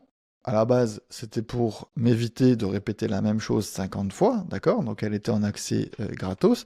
Et au bout d'un moment, je me suis dit, mais mec, les autres, ils font payer ça 1 500 balles et toi, tu le donnes gratos. Et je pense qu'il y a encore un peu plus de valeur et de cas concrets, parce que c'est pas dans la théorie, c'est que voilà, je me suis vraiment filmé en train de faire des produits, en train d'aller au magasin, etc., etc., de coller les étiquettes, de faire les envois, de faire les fiches produits, de faire la publicité. Enfin, je me suis vraiment filmé en train de tout faire et mon écran est comme, enfin, tu vois, c'est comme si tu étais à côté de moi. Alors que les autres, je critique pas loin de moi de critiquer leur formation, hein. Enfin, je veux dire, il n'y a aucun stress, mais je trouve que la mienne est un peu plus concrète. Donc voilà. Et donc c'est comme ça que j'ai commencé à switcher de ce modèle de conseil gratos à formation gratos à ma formation à l'ECALI. Il n'y a que des bons retours. Maintenant, il faut payer pour y accéder. Ah, t'as raison, t'as raison. Parce que ce qui est bien, enfin moi ce que je trouve intéressant, c'est que surtout bah t'es dedans, tu vois, t'es toujours un vendeur actif, tu utilises toujours, on va dire, ces systèmes de vente aujourd'hui pour faire du chiffre d'affaires. Et c'est vrai que la plupart, en général, je connais pas vraiment les personnes que t'as citées, je connais Oseille TV parce que j'ai déjà vu certaines Ouais. vidéos. mais je connais pas leur programme ni le fond, donc je peux pas juger. Mais c'est vrai que la plupart des formateurs que j'ai pu regarder, en général, ils font plus eux-mêmes les choses, en fait, tu vois. Et je trouve ça vraiment dommage, tu vois. Moi, par exemple, toutes les formations que j'offre ou que j'ai pu donner, c'est des choses que je fais encore dans mon activité d'agence, en fait, parce que dans l'agence, on propose encore ces services. Je sais encore créer un site internet sur Shopify, sur WordPress. Je fais encore des sites e-commerce pour moi. Je gère des campagnes publicitaires aujourd'hui de plus de... On a 200 clients, tu vois, donc on arrive à me donner encore des comptes à gérer. Donc c'est ça aussi, je pense, le plus important, c'est surtout d'avoir la main et de connaître, on va dire, l'évolution par exemple, de Amazon, connaître son évolution, comment ça marche l'algorithme aujourd'hui, par rapport à on va dire, quel système tu as réussi à générer des chiffres aujourd'hui et pas en 2017 en fait. Et moi, c'est la même chose quand je fais des campagnes Facebook. Je fais encore des campagnes Facebook, donc je sais comment ça fonctionne aujourd'hui. Il y a 5 ans, je faisais d'autres types de campagnes avec d'autres types de ciblage. Je faisais des sites différents, enfin voilà. Et la plupart des formations, en fait, ce sont des formations un peu en survol où on parle de ce qu'on connaît plus ou moins, mais qu'on ne vit plus. En fait. Et moi, c'est ça que j'aime moins dans les programmes de formation. C'est pour ça que je me suis moins formé aujourd'hui sur certains trucs. Et c'est vrai, c'est vrai que moi, on va dire, le feu vert, c'est si la personne est toujours dans l'activité. Si la personne est uniquement dans la formation, c'est quelque chose sur lequel j'irai pas. Mais c'est pour ça que ça m'a intrigué aussi de parler de ça avec toi, parce que ça se voit que même dans ton contenu, quand tu échanges sur Instagram, etc., ça se voit que tu es encore dans le truc, que tu le vis encore et que tu n'es pas juste à nous vendre des programmes de formation. Alors, je vais un petit peu tempérer ce que tu viens de dire, c'est que j'ai arrêté de vendre sur Amazon pendant un moment. Mhm, Pourquoi? Parce que on est en France, et quand j'ai lancé le logiciel, tu es d'accord avec moi que j'avais accès à beaucoup de données. Donc tous bien les sûr. vendeurs qui se connectaient à mon logiciel, j'avais tout, tout. Leur niveau de chiffre d'affaires, les produits qu'ils vendent, et même leur marge, parce que en tant que contrôleur de gestion, j'avais aussi créé un système où tu étais capable de voir ta marge avec tous les frais déduits. Ok. Donc j'étais Mhm. capable de savoir en un éclair quel produit je pouvais arriver à vendre enfin, tu vois, demain. Et je me suis dit, putain, si un jour je continue à vendre, enfin, si je continue à vendre sur Amazon et qu'il y a un mec qui me dit, tu vois, enfin, je veux dire, des niches, j'en ai 100 000 en stock, tu vois, j'ai un fichier, il est long comme mon bras, j'ai pas besoin, comme je te l'ai dit, de logiciel ou quoi que ce soit. C'est juste, voilà, à réfléchir et à savoir ou à prendre dans cette liste des idées de niche ou de produits à sortir. Imagine, je sors un produit, il y a un mec qui vient, il se connecte à mon logiciel. Voilà, j'étais en train de faire, comme je te l'ai dit, là, l'import des produits, l'envoi chez Amazon, la création de fiches produits. Il vient, il se connecte à mon logiciel et il voit que AMZ Cockpit ou que Cockpit Lab ou que Jérôme Scat vend le même produit que lui. Il va se dire quoi? Il va se dire, putain, le mec, il a accès à mes données et il a lancé la même niche et il est en train de me niquer la gueule. Donc, j'avais pas envie de rentrer dans ce genre de conflit d'intérêts ou de discussion, quoi que ce soit, donc j'ai arrêté de vendre. Moi, j'ai Ok. vendu ma marque de barbe, je l'ai vendue 60 000 euros à un mec. Et je l'ai racheté au bout d'un an après. Parce que, en fait, il a cru que c'était un miracle et que, il avait juste une rente, tu vois, à récupérer. Et en fait, il fallait développer encore, il y avait encore plein de choses à faire, etc., etc. Et qu'une marque, ben, si tu fais rien, elle meurt. Tu vois, c'est pour ça Mm. que Sephora, que McDonald's ou toutes ces marques-là qui sont déjà implantées, elles continuent de faire des choses, elles continuent de vivre, elles continuent de booster, elles continuent de faire de la publicité. Donc, il y a toujours des choses à faire. Le mec, il a pas compris ça, et du coup, je l'ai acheté pour pas grand-chose au bout d'un an. Donc, et maintenant que j'ai arrêté le logiciel, ça fait depuis fin 2022, et ben, je me suis Mhm. remis à vendre sur Amazon activement. Donc voilà. Ok. Donc voilà, je tenais J'avais pas vu. juste à tempérer ce petit truc-là, parce que j'ai pas envie qu'on me dise, ouais, mais Jérôme, t'as arrêté de vendre sur Amazon. Ouais, pendant la période où j'avais le logiciel, j'ai arrêté de vendre sur Amazon. Mais comme tu le dis, en fait, c'est que moi, dans ma formation et dans l'expérience que j'ai, contrairement à d'autres formateurs et à d'autres personnes même qui ont rien à vendre, c'est que j'ai l'expérience de plus de 1000 sellers, 1000 vendeurs sur Amazon qu'on avait sur notre logiciel. Et en fait, quand je faisais du support, et comme je te l'ai dit, que je donnais de l'accompagnement gratos ou que j'avais des clients au téléphone ou en chat ou tout ce que tu veux, et qui me posaient des problématiques, parce que tu vois, même moi, en fait, ça m'intéressait de... Tu viens, tu me dis, Jérôme, j'ai ça comme problème, que je sais pas le résoudre, en fait, je vais chercher. Tu vois, de moi-même, j'ai envie de progresser, j'ai envie de connaître la réponse, Donc en fait, je me suis nourri de, je vais pas dire 1000 parce qu'il n'y a pas 1000 personnes qui venaient au support, mais je me suis nourri de centaines de personnes et de l'expérience et des niches. Parce que si toi tu lances, comme tu le disais là, un produit de cosmétique et que l'autre il vend un produit, un chargeur pour iPhone ou tout ce que tu veux, on n'a pas les mêmes problématiques, on n'a pas les mêmes blocages, on n'a pas les mêmes demandes de clients, on n'a pas les... Donc en fait moi je me suis nourri de toute cette expérience et je pense que c'est aussi pour ça que je suis entre guillemets à l'aise de parler avec n'importe quel business Amazon parce que même si c'est pas moi qui ai lancé ces produits-là, je les ai accompagnés ou je les ai aidés à un moment. Et en fait, c'est ce qui nourrit ton business, tu vois ce que je veux dire? C'est ce qui nourrit mon expérience et que je suis capable ensuite de la recracher et de la redélivrer avec ma sauce, avec ma pédagogie pour essayer de t'apprendre. Tu vois, il y a un truc qui est quand même assez ouf, c'est que demain je meurs, toutes mes connaissances, elles disparaissent. Et ça, c'est triste, je trouve, tu vois. Alors que quand il y a un groupe et qu'on a partagé des choses, tu vois, là, je t'ai partagé un petit peu de mon expérience et je suis content parce qu'en fait, tu les as un petit peu aspirés et c'est pas perdu, tu vois. Tu es un peu plus jeune que moi, je pense. Je vais mourir avant toi, certainement. Toi, tu vas faire la même chose avec d'autres personnes, etc., etc. Et cetera. Et en fait, c'est comme ça que le savoir, il se transmet, tu vois. On parle je sais pas, des centaines de milliers de centaines d'années, la connaissance, elle se partageait à travers des histoires.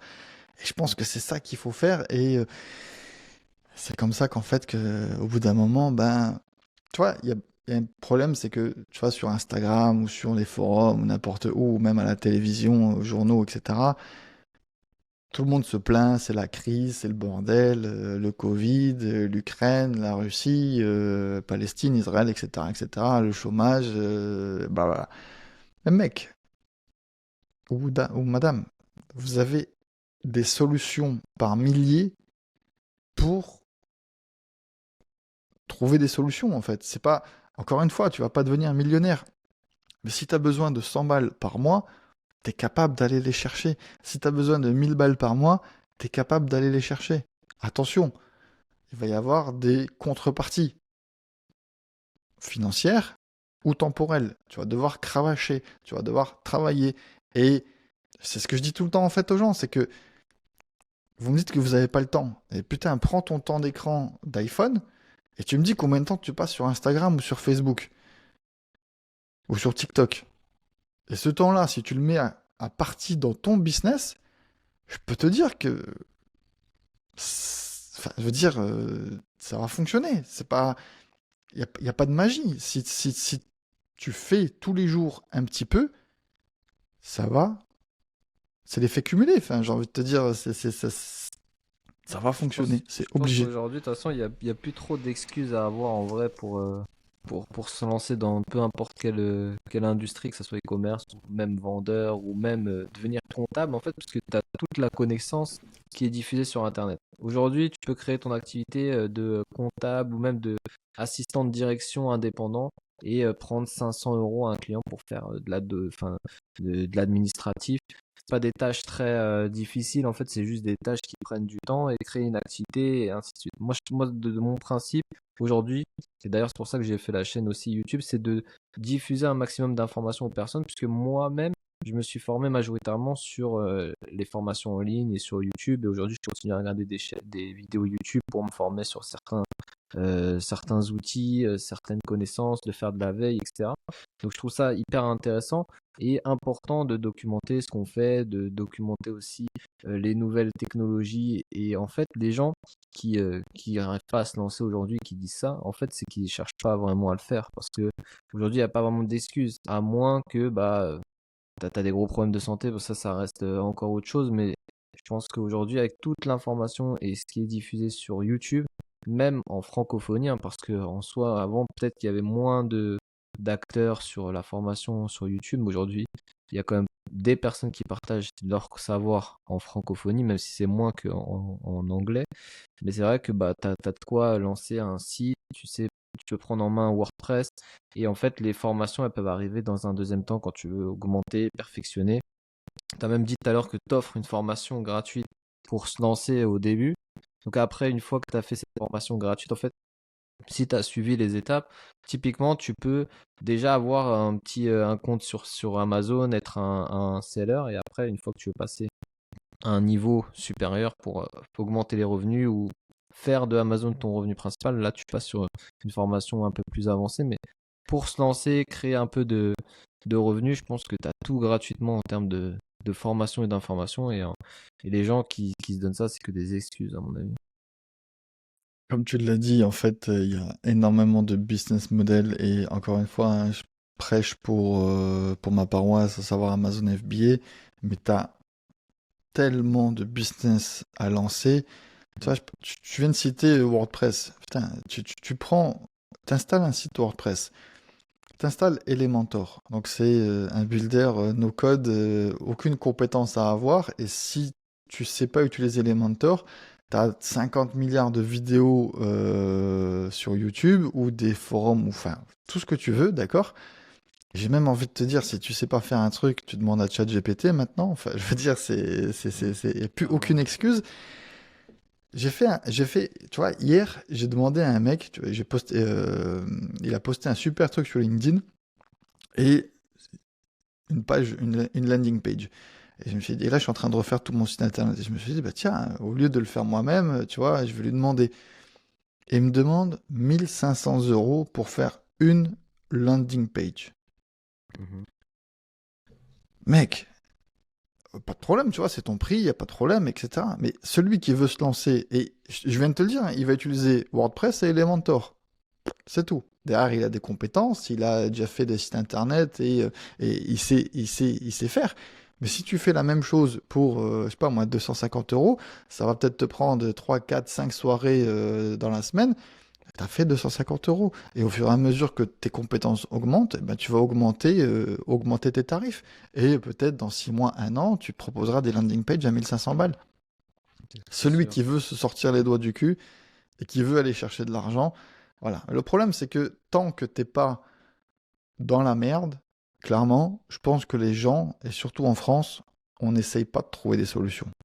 Tu vois, t'as ton chômage, t'as ton RSA ou t'as ton petit job tranquillou, ou même si tu gagnes très bien ta vie mais que t'as envie de changer de job, en fait, tu vas attendre l'inévitable pour essayer de trouver une solution. Si t'as envie de monter ta boîte, c'est pas quand t'es au chômage qu'il faut le faire. Tu vois, moi, C'est j'ai sûr. monté ma société, j'étais encore salarié.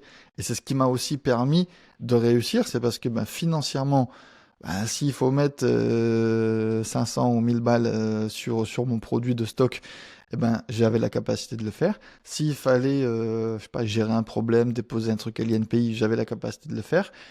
Si j'avais pas envie de bosser cette semaine, eh ben, je bossais pas parce qu'en fait, j'avais quand même mon salaire à la fin du mois. Enfin, donc, tu vois, il faut pas attendre que ça soit terminé, j'ai envie de te dire, ou que ça soit vraiment la merde pour essayer de trouver des solutions. Et moi, je prône pas les millionnaires, je prône pas la vie à Dubaï ou quoi que ce soit, tu vois, donc tu m'excuseras, hein, mais c'est pas du tout ma... En tout cas, je l'ai pas vécu, donc je peux pas en parler, c'est tout simplement ça. Mais celui qui veut faire quelques centaines ou quelques milliers d'euros ou même, tu vois, depuis le début, on parle aussi, tu vois, de que des débutants, quoi que ce soit. mais j'ai aussi accompagné des mecs qui ont des marques qui font quelques millions d'euros de chiffre d'affaires par an. Et en Mm. fait, ça dépend de ce que tu veux. Tu vois, moi, quand j'avais le logiciel, tu vois, je rêvais d'avoir une boîte avec 5 ou 10 développeurs, avoir un product manager, avoir un business, etc. Franchement, ça a été. J'ai appris énormément, mais ça a été beaucoup, beaucoup de nuits blanches, beaucoup de galères. Et à l'heure d'aujourd'hui, maintenant, j'ai décidé depuis fin 2022 que je ne faisais que et uniquement que ce que je pouvais gérer moi-même. Si je Mm. ne sais pas faire, je ne vais pas recruter quelqu'un. En fait, moi, avec les développeurs, ça a été une catastrophe. Ils ont développé n'importe quoi. Ça me coûtait, franchement, un développeur me coûtait 5 000 € par mois. Et on n'arrivait pas à sortir des nouvelles fonctionnalités et on faisait n'importe quoi et ça avançait pas. Et bref, que des excuses, des excuses, des excuses, des excuses. Alors peut-être que je suis mauvais en recrutement, ça je dis pas le contraire et j'en suis persuadé, mais ça m'a coûté tellement d'argent pour peu de retours que à partir d'aujourd'hui, j'ai décidé que je ne faisais que ce que je savais gérer et je suis en mode solopreneur, mais solopreneur qui gagne très bien sa vie. Mm. Et ça m'empêche pas de déléguer de temps en temps un truc. Tu vois, par exemple, là, une landing page, ça me dérange pas de la déléguer ou quoi que ce soit. Mais je recrute plus et je prends plus de freelance sur le long terme, sur le plein temps, parce que C'est un autre job en vrai c'est pas gérable. de gérer une entreprise comme ça avec des employés. C'est complètement différent. C'est un autre aspect. Moi, je suis dedans, donc je sais un peu ce que ça donne. De gérer l'humain, c'est un autre job. C'est complètement différent. Mais bon, moi, c'est des points challengeants pour moi depuis. Comme quand tu dis WordPress, ça me fait rire parce que le premier site que j'ai vendu sur WordPress, je savais même pas faire un site WordPress. En fait, je l'ai vendu et après j'ai appris. Donc en fait, Tu vois? c'est assez drôle ce truc, mais tu vois, après, au fur et à mesure, j'ai développé, j'ai commencé à engager des gens. Donc, je connais bien cet aspect managérial et d'avoir des personnes sous ta charge avec une pauvre productivité parfois, peu rentable. Mais au final, moi, ça reste. En fait, ça dépend vraiment de ta vision de l'entrepreneuriat, je pense aussi, parce qu'il y a certaines personnes qui voient l'entrepreneuriat avec différentes visions. Moi, j'aime bien cette vision aussi de créer des choses, d'être en contact avec des personnes. Ça me motive, ça m'anime parce que j'ai aussi ce côté hyper créatif, moi, dans ma vie qui est important. Et c'est sûr que voilà, tout dépend. Amazon, ça, c'est un autre univers. Et je pense que de toute manière, tu veux générer, si ton seul but de faire de l'entrepreneuriat, c'est de générer des revenus, je pense que c'est un bon système. Enfin, souvent, les gens que moi j'ai pu rencontrer quand je fais des interventions, par exemple dans des pôles comme des incubateurs CCI ou des choses comme ça. En fait, l'entrepreneuriat là, il a une autre définition. En vrai, eux, ils vont te dire qu'ils veulent développer tel truc pour l'environnement, pour aider telle personne. Enfin voilà, tu vois, c'est un autre truc. Au final, tout le monde sait qu'il y a aussi un intérêt de cash derrière, mais qui est différent et qui est tout de suite un peu plus comment on peut dire ça? Un peu plus timide à prononcer, tu vois, c'est plus timide. Mais bon, en fait, les personnes ont toujours un intérêt financier. Moi, je pense que le e-commerce, ça reste on va dire, un élément qui permet à beaucoup de personnes d'avoir pu changer leur vie et après, développer des compétences et de pouvoir aussi développer d'autres choses en plus à parallèle en fonction de leurs envies. C'est euh, c'est ma vision, moi, surtout qui m'entoure beaucoup de gens. Mais c'est vrai, tout dépend de ton pourquoi. Est-ce que tu as vraiment envie de développer Exact. un business pour aider, je sais pas moi, une cause qui t'est hyper chère et que derrière l'aspect financier t'intéresse pas? Éventuellement, mais c'est différent, en fait, c'est complètement différent. Si ton intérêt c'est vraiment d'être, on va dire, indépendant financièrement avec une activité e-commerce et de pas avoir trop de gestion humaine, parce que la gestion humaine c'est quand même une charge hyper importante, hyper difficile. Et voilà. Et au final, je regardais là pendant que tu disais ça, parce que je me rappelais plus du chiffre exact. Au final, à Dubaï, il y a que 22 000 ressortissants français, tu vois. Donc au final, Ok. on voit beaucoup de gens qui parlent de ça, mais très peu qui y vivent, très peu qui y habitent. Au final, sur la globalité. Donc, Dubaï, ça reste pour moi l'évasion fiscale de Dubaï, elle est pas si intéressante, sauf si tu commences vraiment à générer un certain nombre de revenus. Et encore aujourd'hui, c'est même plus si intéressant que ça parce qu'ils commencent à avoir une taxation et puis ça va continuer, Ouais. tu vois, parce qu'ils sont en train de mettre en place en fait le même système que dans les pays européens. Tu vois, ils commencent déjà à taxer des entreprises. Un jour ou l'autre, ils vont commencer à taxer tout ce qui est charges d'employés. Et puis, au fur et à mesure, ça on va se retrouver avec le même modèle économique. Il y a beaucoup plus de restrictions par rapport au cash que tu peux ramener là-bas. Enfin, tous ces éléments que au début, ils faisaient un peu des bypass. Aujourd'hui, vu qu'ils ont un vrai projet de développement, il n'y a plus tout ça. Et au final, les gens s'imaginent directement, oui, je dois me créer une société ici, là-bas et tout. Au final, tu es plus perdant si tu génères pas, je sais pas moi, 100 000 euros par mois. Tu es beaucoup plus perdant d'aller à Dubaï que de rester en France parce que tu perds tous tes avantages français. Et au final, les charges au début, même quand tu es en micro-entreprise, sont pas si énormes. Et derrière, tu as quand même des avantages. Par exemple, un avantage en micro-entreprise, après 3 années, tu peux faire un crédit bancaire que tu pourras jamais faire aux Émirats, tu vois, si t'es comme ça, tu vois. Donc c'est plein de choses que les gens ont peu conscience parce qu'ils voient que la première couche, c'est-à-dire les premières infos qu'ils ont en direct sur des fast consuming content, tu vois, genre comme les contenus TikTok, les contenus Instagram, etc. Et au final, ils se rendent pas compte derrière qu'il y a quand même tout un autre aspect qui est pas si glorieux et que au final, rester en France, parfois, c'est un peu plus. Après, à un certain niveau de revenu, je dis bien, parce que bien sûr, tout ça dépend de tes revenus, mais bon, l'évasion fiscale, c'est pas que depuis qu'il y a Dubaï qui est vraiment en lumière, hein. Enfin, Non, si tu es proche ça du c'est sûr et Luxembourg, certain. tu dois connaître un peu tout ce qui est évasion fiscale, parce que le Luxembourg, pendant un moment, il y avait quand même un intérêt là-bas. Beaucoup moins, mais je pense quand même qu'il y a des gens qui montent certains montages financiers en holding, etc. Au final, maintenant, c'est beaucoup plus contrôlé. Et puis, les gens sont encore, ils ont même pas fait un chiffre d'affaires, enfin 1 euro de chiffre d'affaires, qu'ils sont déjà en train de penser aux holdings C'est qu'ils vont ça, créer. exactement. Mais ça vraiment, typiquement, ça m'est arrivé, c'est que quelqu'un qui n'avait pas encore qui n'avait pas encore créé son compte seller central sur Amazon, qui me pose déjà des questions de comment optimiser, où monter sa société, etc., etc. Je dis, mais tout ça, ça va te coûter de l'argent que tu n'auras pas dans ton stock. Et la première priorité à faire, c'est de faire des ventes, de faire du cash. Donc, tout se modifie. Après, tu peux faire une vente de société, voilà. Mais ça, c'est des problèmes de riches. Pour l'instant, dans un premier temps, t'en es pas là. Donc, step by step, encore une fois. Je pense que c'est le meilleur conseil qu'on pourra donner à tous ceux qui nous écoutent. C'est vraiment, allez-y en fonction de vos objectifs, en fonction de votre budget et en fonction du temps que vous pouvez allouer à votre business, quel qu'il soit, Amazon FBA, dropshipping, monter des sites internet, faire de l'achat-revente, Amazon KDP, Amazon Print on Demand, tu vois, enfin je veux dire sur Amazon il y a encore beaucoup d'autres business models qu'on peut faire et tout ça en fait il faut juste s'y intéresser. Autre chose et autre conseil que j'aimerais donner aussi, c'est ne faites pas le saute-mouton. C'est-à-dire qu'à un moment, vous regardez pour faire du dropshipping, ça marche pas et vous allez faire sur Amazon, ça marche pas, vous allez faire sur un. À un moment, vous restez focus pendant quelques mois et vous y allez à fond sur cette activité-là.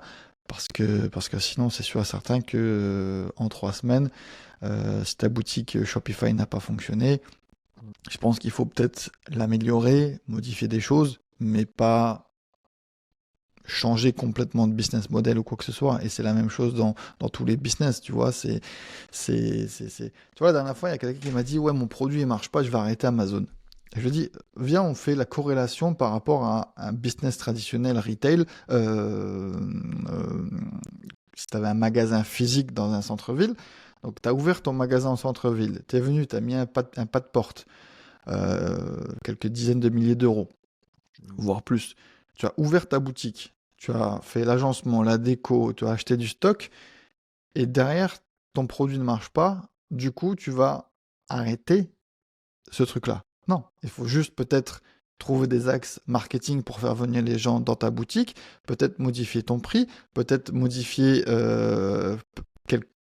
quelques petits réglages à faire, mais ne va pas fermer ta boutique comme ça. Enfin, je veux dire, c'est pas parce que on a la capacité de monter un Amazon FBA en quelques jours ou un site Shopify en quelques jours qu'il faut le killer ou le fermer aussi rapidement. Tu vois ce que je veux dire? C'est que moi j'ai des sites internet, je les ai montés en 2009-2010, ils ramènent quelques centaines d'euros, c'est pas pour ça que je les ai fermés, tu vois, ça ramène du truc. Et ça marche pas parce que j'alloue pas de temps en fait. Tu vois ce que je veux dire? Donc c'est aussi simple que ça, je pense. Et à partir du moment où tu vas te focus, que tu vas faire les bonnes choses, les bons conseils et les bonnes guidelines sur tel ou tel business, et voilà. Mais c'est sûr que si tu scrolles, tu vois, enfin, je veux dire, toi et moi, on a la même personne en face. Elle peut être perturbée. Pourquoi? Parce que bah, moi, je vais lui donner des conseils, toi, tu vas lui donner d'autres conseils. Et je pense que c'est ce qui se passe un petit peu sur les réseaux sociaux. C'est que il voit en un scroll, en deux scrolls, en trois scrolls, le mec il m'a dit de faire ça, l'autre il m'a dit de faire l'inverse. Qui j'écoute? En fait, les deux ont raison, c'est juste, enfin, souvent, peut-être, mais tu as plusieurs méthodes ou stratégies à mettre en place, tu as plusieurs business models à t'apporter. À toi aussi, avec ton petit cerveau d'être humain qui est pas con, de faire le pour et le contre, d'aller vers la personne qui te semble la plus adéquate et la plus en phase avec ta philosophie, avec tes valeurs, avec tes cultures, avec ta culture et avec tout le reste qu'on a cité précédemment, et ensuite de l'écouter, et voilà. Mais c'est sûr et certain que si tu fais le saute-mouton, un coup j'écoute lui, un coup j'écoute lui, un coup je fais ça, un coup je fais ça, au final, il n'y a rien qui va fonctionner. Enfin, je veux dire... C'est vrai. Faut surtout qu'ils s'écoutent eux-mêmes avant tout. Avant tout, et je pense que c'est le plus important, c'est qu'en général, les gens, ils essayent d'aller dans des industries, peu importe, et ils essayent de faire du cash dans des trucs où ils ont aucune connaissance ou qui s'intéressent pas, tu vois. Genre, j'ai déjà eu un homme qui m'a dit, ouais, je voudrais bien vendre des culottes de règles. Je dis, ouais, culottes de règles, c'est un bon produit, mais est-ce que tu t'y connais? Est-ce que tu t'aimes ça? Est-ce que c'est un truc qui va te passionner sur un an, 2 ans, 5 ans? Le mec, il se connaît rien en fait, il connaît même pas c'est quoi sa cible réelle en fait, il connaît pas quelle pourrait être la problématique des personnes qui veulent utiliser ce genre de produit, tu vois. Et moi, c'est ça que je trouve bizarre, c'est qu'en fait, les gens, ils vont toujours aller vers le mec qui montre la plus grosse voiture, la plus belle montre, qui montre Ouais. des billets. Au final, est-ce que déjà ça a un intérêt pour eux? Je pense pas, les gens, ils ont pas tous envie d'avoir une vie comme ça parce que ils ont envie d'avoir la vie qu'ils voient, mais derrière, bah, d'avoir, je sais pas moi, des entreprises, c'est de la gestion, d'avoir des humains derrière, c'est de la gestion, c'est des problèmes. Et des fois, tu peux générer 1 million de chiffre d'affaires et il suffit qu'il y ait un truc qui pète et que tu aies des contrôles derrière et que derrière, bah, tu aies une amende de 2 millions à payer et tu te retrouves, tu vois, un peu... Donc les gens, ils ont peu de connaissance aussi des risques engagés et il faut qu'ils soient, on va dire, en accord avec ça parce que faire des revenus, c'est faisable, mais il faut aussi se dire que bah, derrière, il y a aussi un enjeu de délivrer, de qualité et aussi de gestion une fois que la machine elle marche, hein, parce que demain si tu as des problèmes avec un employé ou si tu as des problèmes avec un fournisseur, si tu vends un truc qui est défectueux et que tu es quelqu'un, quand tu parles de cosmétiques, tu fais pas gaffe avant, bah, tu vas avoir après des procès, des choses comme ça, donc il faut se protéger aussi. Et en fait, tous ces aspects-là, sur les réseaux, sur YouTube, on les montre pas. En fait. Donc c'est pour Non. ça qu'il faut aller vraiment vers des programmes peut-être plus poussés, où justement il y a toutes ces démarches aussi qualité, cette démarche légale et tout ça. Et on va dire, le point d'honneur que je mets moi en avant à chaque fois. C'est surtout, va dans quelque chose qui t'intéresse, sur lequel tu vas être plutôt intrigué, passionné, on va dire, pour accorder, je sais pas moi, 4 heures de ton temps par jour, même 1 heure, en fait, même 1 heure de ton temps par jour. Ça doit être quelque chose qui t'intrigue. Si demain, tous les jours, tu dis, faut encore que j'aille analyser les culottes de règles, tu vois, au bout de un mois, t'arrêtes, tu vois, c'est sûr. Même pas. Je suis complètement d'accord avec toi à, à un point près, c'est que je pense que dans la priorité, enfin, si c'est ton premier business, ouais, fais quelque chose qui te passionne parce que sinon tu vas lâcher. Mais ensuite, tu vois, moi je suis là, Là, tout à l'heure, je disais que je faisais que les trucs en solopreneur, mais en fait, j'ai d'autres business avec qui j'ai investi un petit peu d'argent, quoi que ce soit. Et c'est des business, en fait, sur lesquels j'ai aucune connaissance, aucune passion. C'est financier, les gars, je les aime bien, et on a fait un deal ensemble, ils m'ont demandé d'investir, et ça se passe très, très, très, très bien. Mais dans un premier temps, si tu veux générer de l'argent, et surtout que là, ça fait, je sais pas, 1h40 qu'on discute, tu vas lâcher, comme tu l'as dit, parce qu'il faut travailler 2 3 heures par jour sur ton business, ou 1 heure par jour si tu veux y aller un peu plus lentement. Mais d'un autre côté, si c'est un truc qui te saoule, vraiment, il faut s'accrocher, quoi. Ouais. C'est pas compliqué, mais il faut être tenace, quoi. Tu vois ce que je veux dire? Donc, et ça, c'est dans tous les business. Et sincèrement, si c'est pas un truc que tu kiffes, tu vas lâcher, tu vas lâcher le truc. Enfin, tu vois. Moi, par exemple, tu vois, pour parler un petit peu de crypto-monnaie, ça me gonfle de regarder les tendances ou quoi que ce soit, etc. Non, ça me saoule de regarder les graphiques ou quoi que ce soit, tu vois. Enfin, je veux dire, j'y connais rien, j'ai pas envie de m'y intéresser, c'est trop compliqué, c'est trop lent. Hop, voilà. J'ai acheté de la crypto il y a quelques années, je la laisse dormir. Le jour où j'en aurai besoin, je la vendrai et basta. Tu vois, donc tu peux le faire, mais aussi en mode un peu passif. Donc, et ça, c'est pas tous les business qui te permettent de le faire. Et clairement, ça n'a pas été mon premier business. Ça aussi, encore une fois, il faut le faire step by step.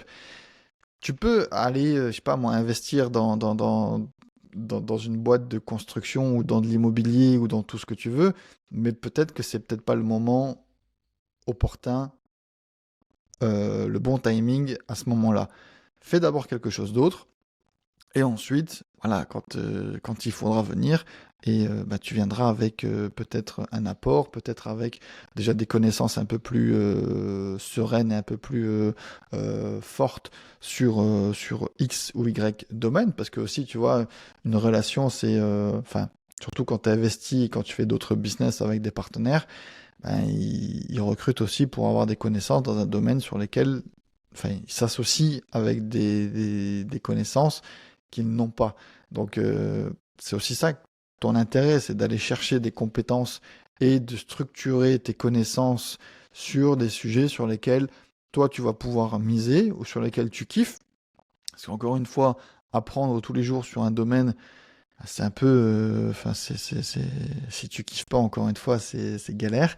Donc, il va falloir un petit peu être résilient et encore une fois, hein, Motivé ça se aussi, hein. construit pas, c'est de la motivation, c'est Mm. pas, ça se construit petit à petit, tu vois ce que je veux dire, tu peux pas dire je suis expert Amazon en un mois, même s'il y en a qui le font, tu vois ce que je veux dire, ou expert en dropshipping parce que tu as lancé 2 boutiques, voilà. Tu peux, comme tu l'as dit tout à l'heure, dire que tu vas monter un site WordPress alors que tu l'as jamais fait, il n'y a aucun problème, tu vois, je veux dire, voilà. Mais aller vendre des formations, moi, franchement, il y a des gars, c'est des petits jeunes, ils y connaissaient strictement rien, ils ont voulu lancer une formation sur la partie TVA e-commerce, mais les Mhm. mecs, ils savaient pas de quoi ils parlaient. Donc, et là, c'est dangereux, je trouve, tu vois. Donc, voilà, y aller step by step. C'est tout ce que je dis, c'est tout ce que je voudrais dire sur ce point. Du coup, tu parlais d'objectifs tout à l'heure. Ce serait quoi tes objectifs toi, pour 2024, 2025? 2024, 2025, Pour l'année en cours, l'année prochaine. Ce serait quoi tes objectifs? Tu vas plus axer développement pour ton programme de formation, ton personal branding, ou tu vas pousser plutôt la partie e-commerce Amazon, ou tu restes vraiment focus que sur ta marque et les formations? Alors moi en fait depuis 2 ans, ouais 2 ans là j'ai beaucoup investi en temps et en argent sur la partie Instagram, tu vois. Et depuis quelques mois maintenant, j'ai arrêté de publier du contenu sur Instagram. Et du coup, le robinet en fait s'est arrêté. Donc il n'y a plus Ok. personne, enfin plus personne, qui viennent d'Instagram en fait, qui vraiment l'algorithme il m'a dit c'est bon, Tu peux plus rentrer dans la boîte. Finito, terminé. Ok. Du coup, je me suis aperçu qu'en fait, ben, il faut que je revienne aux bases. Ce que j'adore, c'est le SEO. Et le Mhm. SEO, quand je dis SEO, c'est de l'investissement. Tu vois, moi, je suis pas un mec, je suis plutôt un mec sur le long terme. Je suis un mec qui n'a pas peur d'investir beaucoup d'argent, beaucoup de temps, mais il faut que ça perdure, tu vois, sur le long terme. Et sur Instagram, eh ben, c'est pas du tout ce qui m'est arrivé. Et voilà, hein, tout le contenu qu'on a créé, il est là, il fait kiffer les gens, etc. Mais si tu produis pas tous les jours comme on faisait avant, eh ben, en fait, au bout d'un moment, l'algorithme te kiffe plus, en gros. Ouais, Et donc là, ok. pour 2024-2025, ça va être, et là, c'est ce que je suis en train de faire, là, comme je te l'ai dit, en refonte de mon site internet. Toute la partie SEO, c'est quelque chose que je kiffe, que j'ai beaucoup, beaucoup appris, et je sais pas pourquoi je l'ai délaissé. Peut-être parce que j'avais d'autres priorités avec le logiciel, parce que, bref, je sais pas. Clairement, j'ai essayé de brainstormer avec moi-même, mais j'ai pas réussi à trouver la réponse. Et je pense que je vais revenir sur ces bases-là, où je vais créer beaucoup de contenu. Euh, Encore une fois, je dis c'est SEO, mais ce qui aura une durée de vie sur le long terme. Donc, articles de blog et aussi vidéos YouTube et podcast. Donc, voilà, des contenus sur lesquels et c'est pour ça aussi que j'ai accepté ton invitation. C'est parce que je sais que dans un an, s'il y a quelqu'un qui me pose une question sur quoi que ce soit, je vais l'envoyer sur ton podcast. Je vais lui dire, écoute ça. Voilà, ça va te prendre 1 heure et demie, 2 heures. Tu l'écoutes et voilà. Donc il n'est pas perdu. Tu vois ce que je veux dire? Et si tu as bien fait ton travail de description, et ben du coup, il va y avoir aussi des gens qui vont taper des recherches Amazon FBA, dropshipping, etc., qui vont tomber sur cette vidéo, qui vont tomber sur ce contenu. Et clairement, c'est pas terminé. C'est pas perdu, Mhm. entre guillemets. Donc c'est clairement mon focus sur 2024. Là, même dans les mi-2024, ça sera terminé et je vais vraiment axer là-dessus. Et ensuite, c'est toute la partie, je sais que toi aussi, tu es là-dessus, toute la partie no-code, make, etc., etc. Vraiment, je prends un énorme plaisir à apprendre et à faire des trucs de fou furieux, en fait, que j'avais griffonné sur un cahier. Tu vois, là, j'en ai des milliers, des milliers, des milliers. Et en fait, j'y allais pas parce que, comme je te l'ai dit, un de mes mantras maintenant, c'est si je sais pas faire, je ne fais pas et je prends plus de développeurs ou quoi que ce soit. Maintenant, Mhm. avec ChatGPT, avec le no-code, Make, Zapier, etc., etc., je suis capable de faire 80 ou 90% des idées de business que j'ai dans la tête. Ouais, ça, Donc, c'est stylé. donc à fond là-dedans, tu vois. Et puis ensuite, en termes de chiffre d'affaires, ouais, c'est de faire fois 20% de l'année passée. Donc voilà.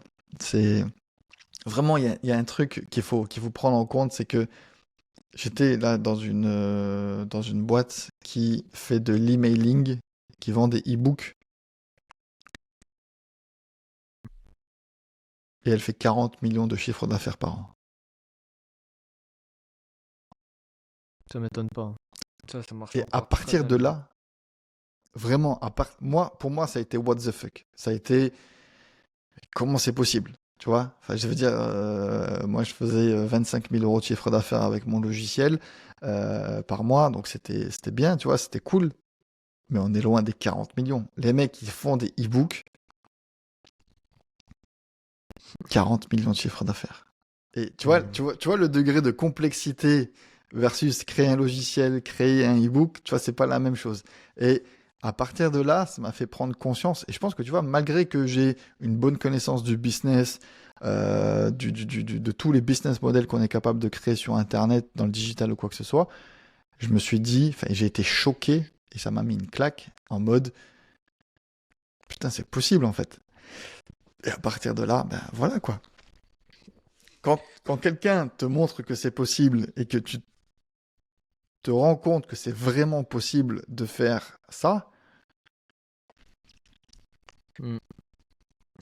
J'ai déjà rencontré des gens qui faisaient ça, emailing pour la perte de poids, en vendant des programmes de perte de poids, que par l'emailing. Ils faisaient des beaux chiffres, quoi. J'ai pas eu les vrais chiffres, mais en tout cas, je sais qu'ils faisaient des beaux chiffres. Mais bon, et c'est c'est d'autres. c'est c'est un truc de fou. Après, c'est d'autres compétences, c'est d'autres industries. Les gens, Il y en a qui réussissent, il y en a qui réussissent pas, ça dépend. Vraiment, je te jure, c'est les trucs comme ça, c'est vraiment, tu vas rencontrer une personne, tu vas la regarder, tu te dis, oh, qu'est-ce qu'il fait lui? Il va te dire, je fais ça, tu vois, mais tu ferais copier-coller, tu n'y arriverais pas. Mais parce que c'est pas ton Ça truc. c'est clair. Ça Mm. c'est clair et net. Mais franchement, si tu te dis que voilà, tu fais peut-être 10% du revenu qu'ils font parce que j'ai pas les mêmes compétences, parce que j'ai pas les mêmes historiques, parce que, etc., etc. Mm. Pour une activité annexe, un petit side business, c'est plutôt pas mal. Ouais, de toute façon, maintenant, avec les IA, au final, il y a peu de choses que tu peux pas faire. Moi, je sais que les IA, j'utilise au quotidien, peu importe les systèmes, les logiciels, que ça m'a débloqué sur plein de choses sur lesquelles je pouvais pas, la rédaction, enfin, tu vois pas, par exemple, Ouais, l'organisme de formation que j'ai développé là, c'est impossible que je le fasse si j'ai pas l'IA, tu vois, parce qu'il y a tellement de textes à faire pour formaliser les choses. exact. J'aurais jamais réussi à faire ça sans l'IA, tu vois, et au final, bah, ça me permet d'évoluer sur certains points, comme la formation. Ça m'a fait passer un step, et je pense que c'est des choses que les gens vont de plus en plus adapter. Donc, il faudra de plus en plus de personnes pour contrôler ces choses-là. Et puis derrière, on peut en fait se laisser le choix de faire ce qu'on veut et où on veut, quand on veut, pratiquement. Exactement. Le seul, Mm. je suis encore une fois d'accord avec toi, le seul truc que j'aimerais faire aussi comprendre à tous les auditeurs et auditrices, c'est que l'IA, c'est bien, tu vois, des projets de fou furieux, enfin, tout est à portée de main maintenant, mais il faut pas oublier les basiques. Tu vois, je veux dire, créer un site internet avec une marque ou quoi que ce soit, créer un tunnel de vente, enfin, tu vois, tous les aspects marketing qui fonctionnent depuis des décennies, c'est pas parce qu'il y a l'IA qui existe qu'il faut les délaisser, en fait. Il faut que ça juste amplifie tout le traditionnel, j'ai envie de te dire, et Mm. tout ce qui est au niveau du marketing, au niveau du business, les fondamentaux. Et l'IA doit être juste un accélérateur, un amplificateur de ce traditionnel. Donc voilà, c'est tout ce que j'aimerais vraiment dire parce que, encore une fois, c'est pas parce que tu n'as aucune compétence que tu vas utiliser ChatGPT que tu vas gagner des millions d'euros. Mm. C'est C'est juste clair. un amplificateur. Et si à la base tu as de la merde, je suis désolé, mais ChatGPT va amplifier ta merde. C'est clair. C'est clair. Bah écoute, franchement, je suis très content de cet échange. Ça m'a fait vraiment plaisir d'avoir tout ton Ben moi parcours, de aussi. savoir un peu plus sur Amazon. Il y a des choses que je savais pas, que j'ai appris aujourd'hui, que je vais un petit peu essayer de regarder à droite à gauche. Je vais essayer de suivre la formation gratuite aussi. Est-ce que tu peux Avec donner plaisir. les personnes aux personnes qui souhaitent te suivre, où est-ce qu'ils peuvent te retrouver, comment ils peuvent te contacter? Bah écoute, Instagram, vous tapez Cockpit Lab, LinkedIn, je suis assez actif maintenant parce que voilà, c'est un peu plus simple pour moi d'écrire des choses plutôt que de faire des beaux reels ou des beaux visuels sur Instagram, comme je l'ai dit sur ma stratégie actuelle. Sur le site internet cockpitlab.io.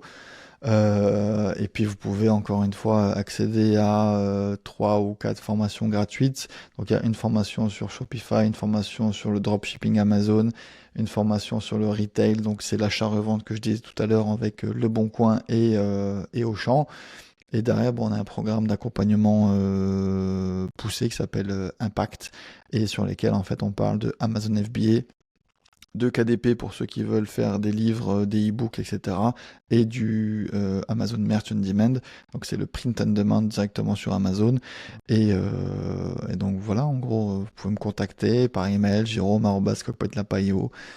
Voilà, je suis dispo, je suis assez accessible, donc vous m'envoyez un message. Si je réponds pas tout de suite, attendez quelques heures, hein. J'ai aussi d'autres activités à gérer, mais généralement je réponds et il n'y a aucun stress.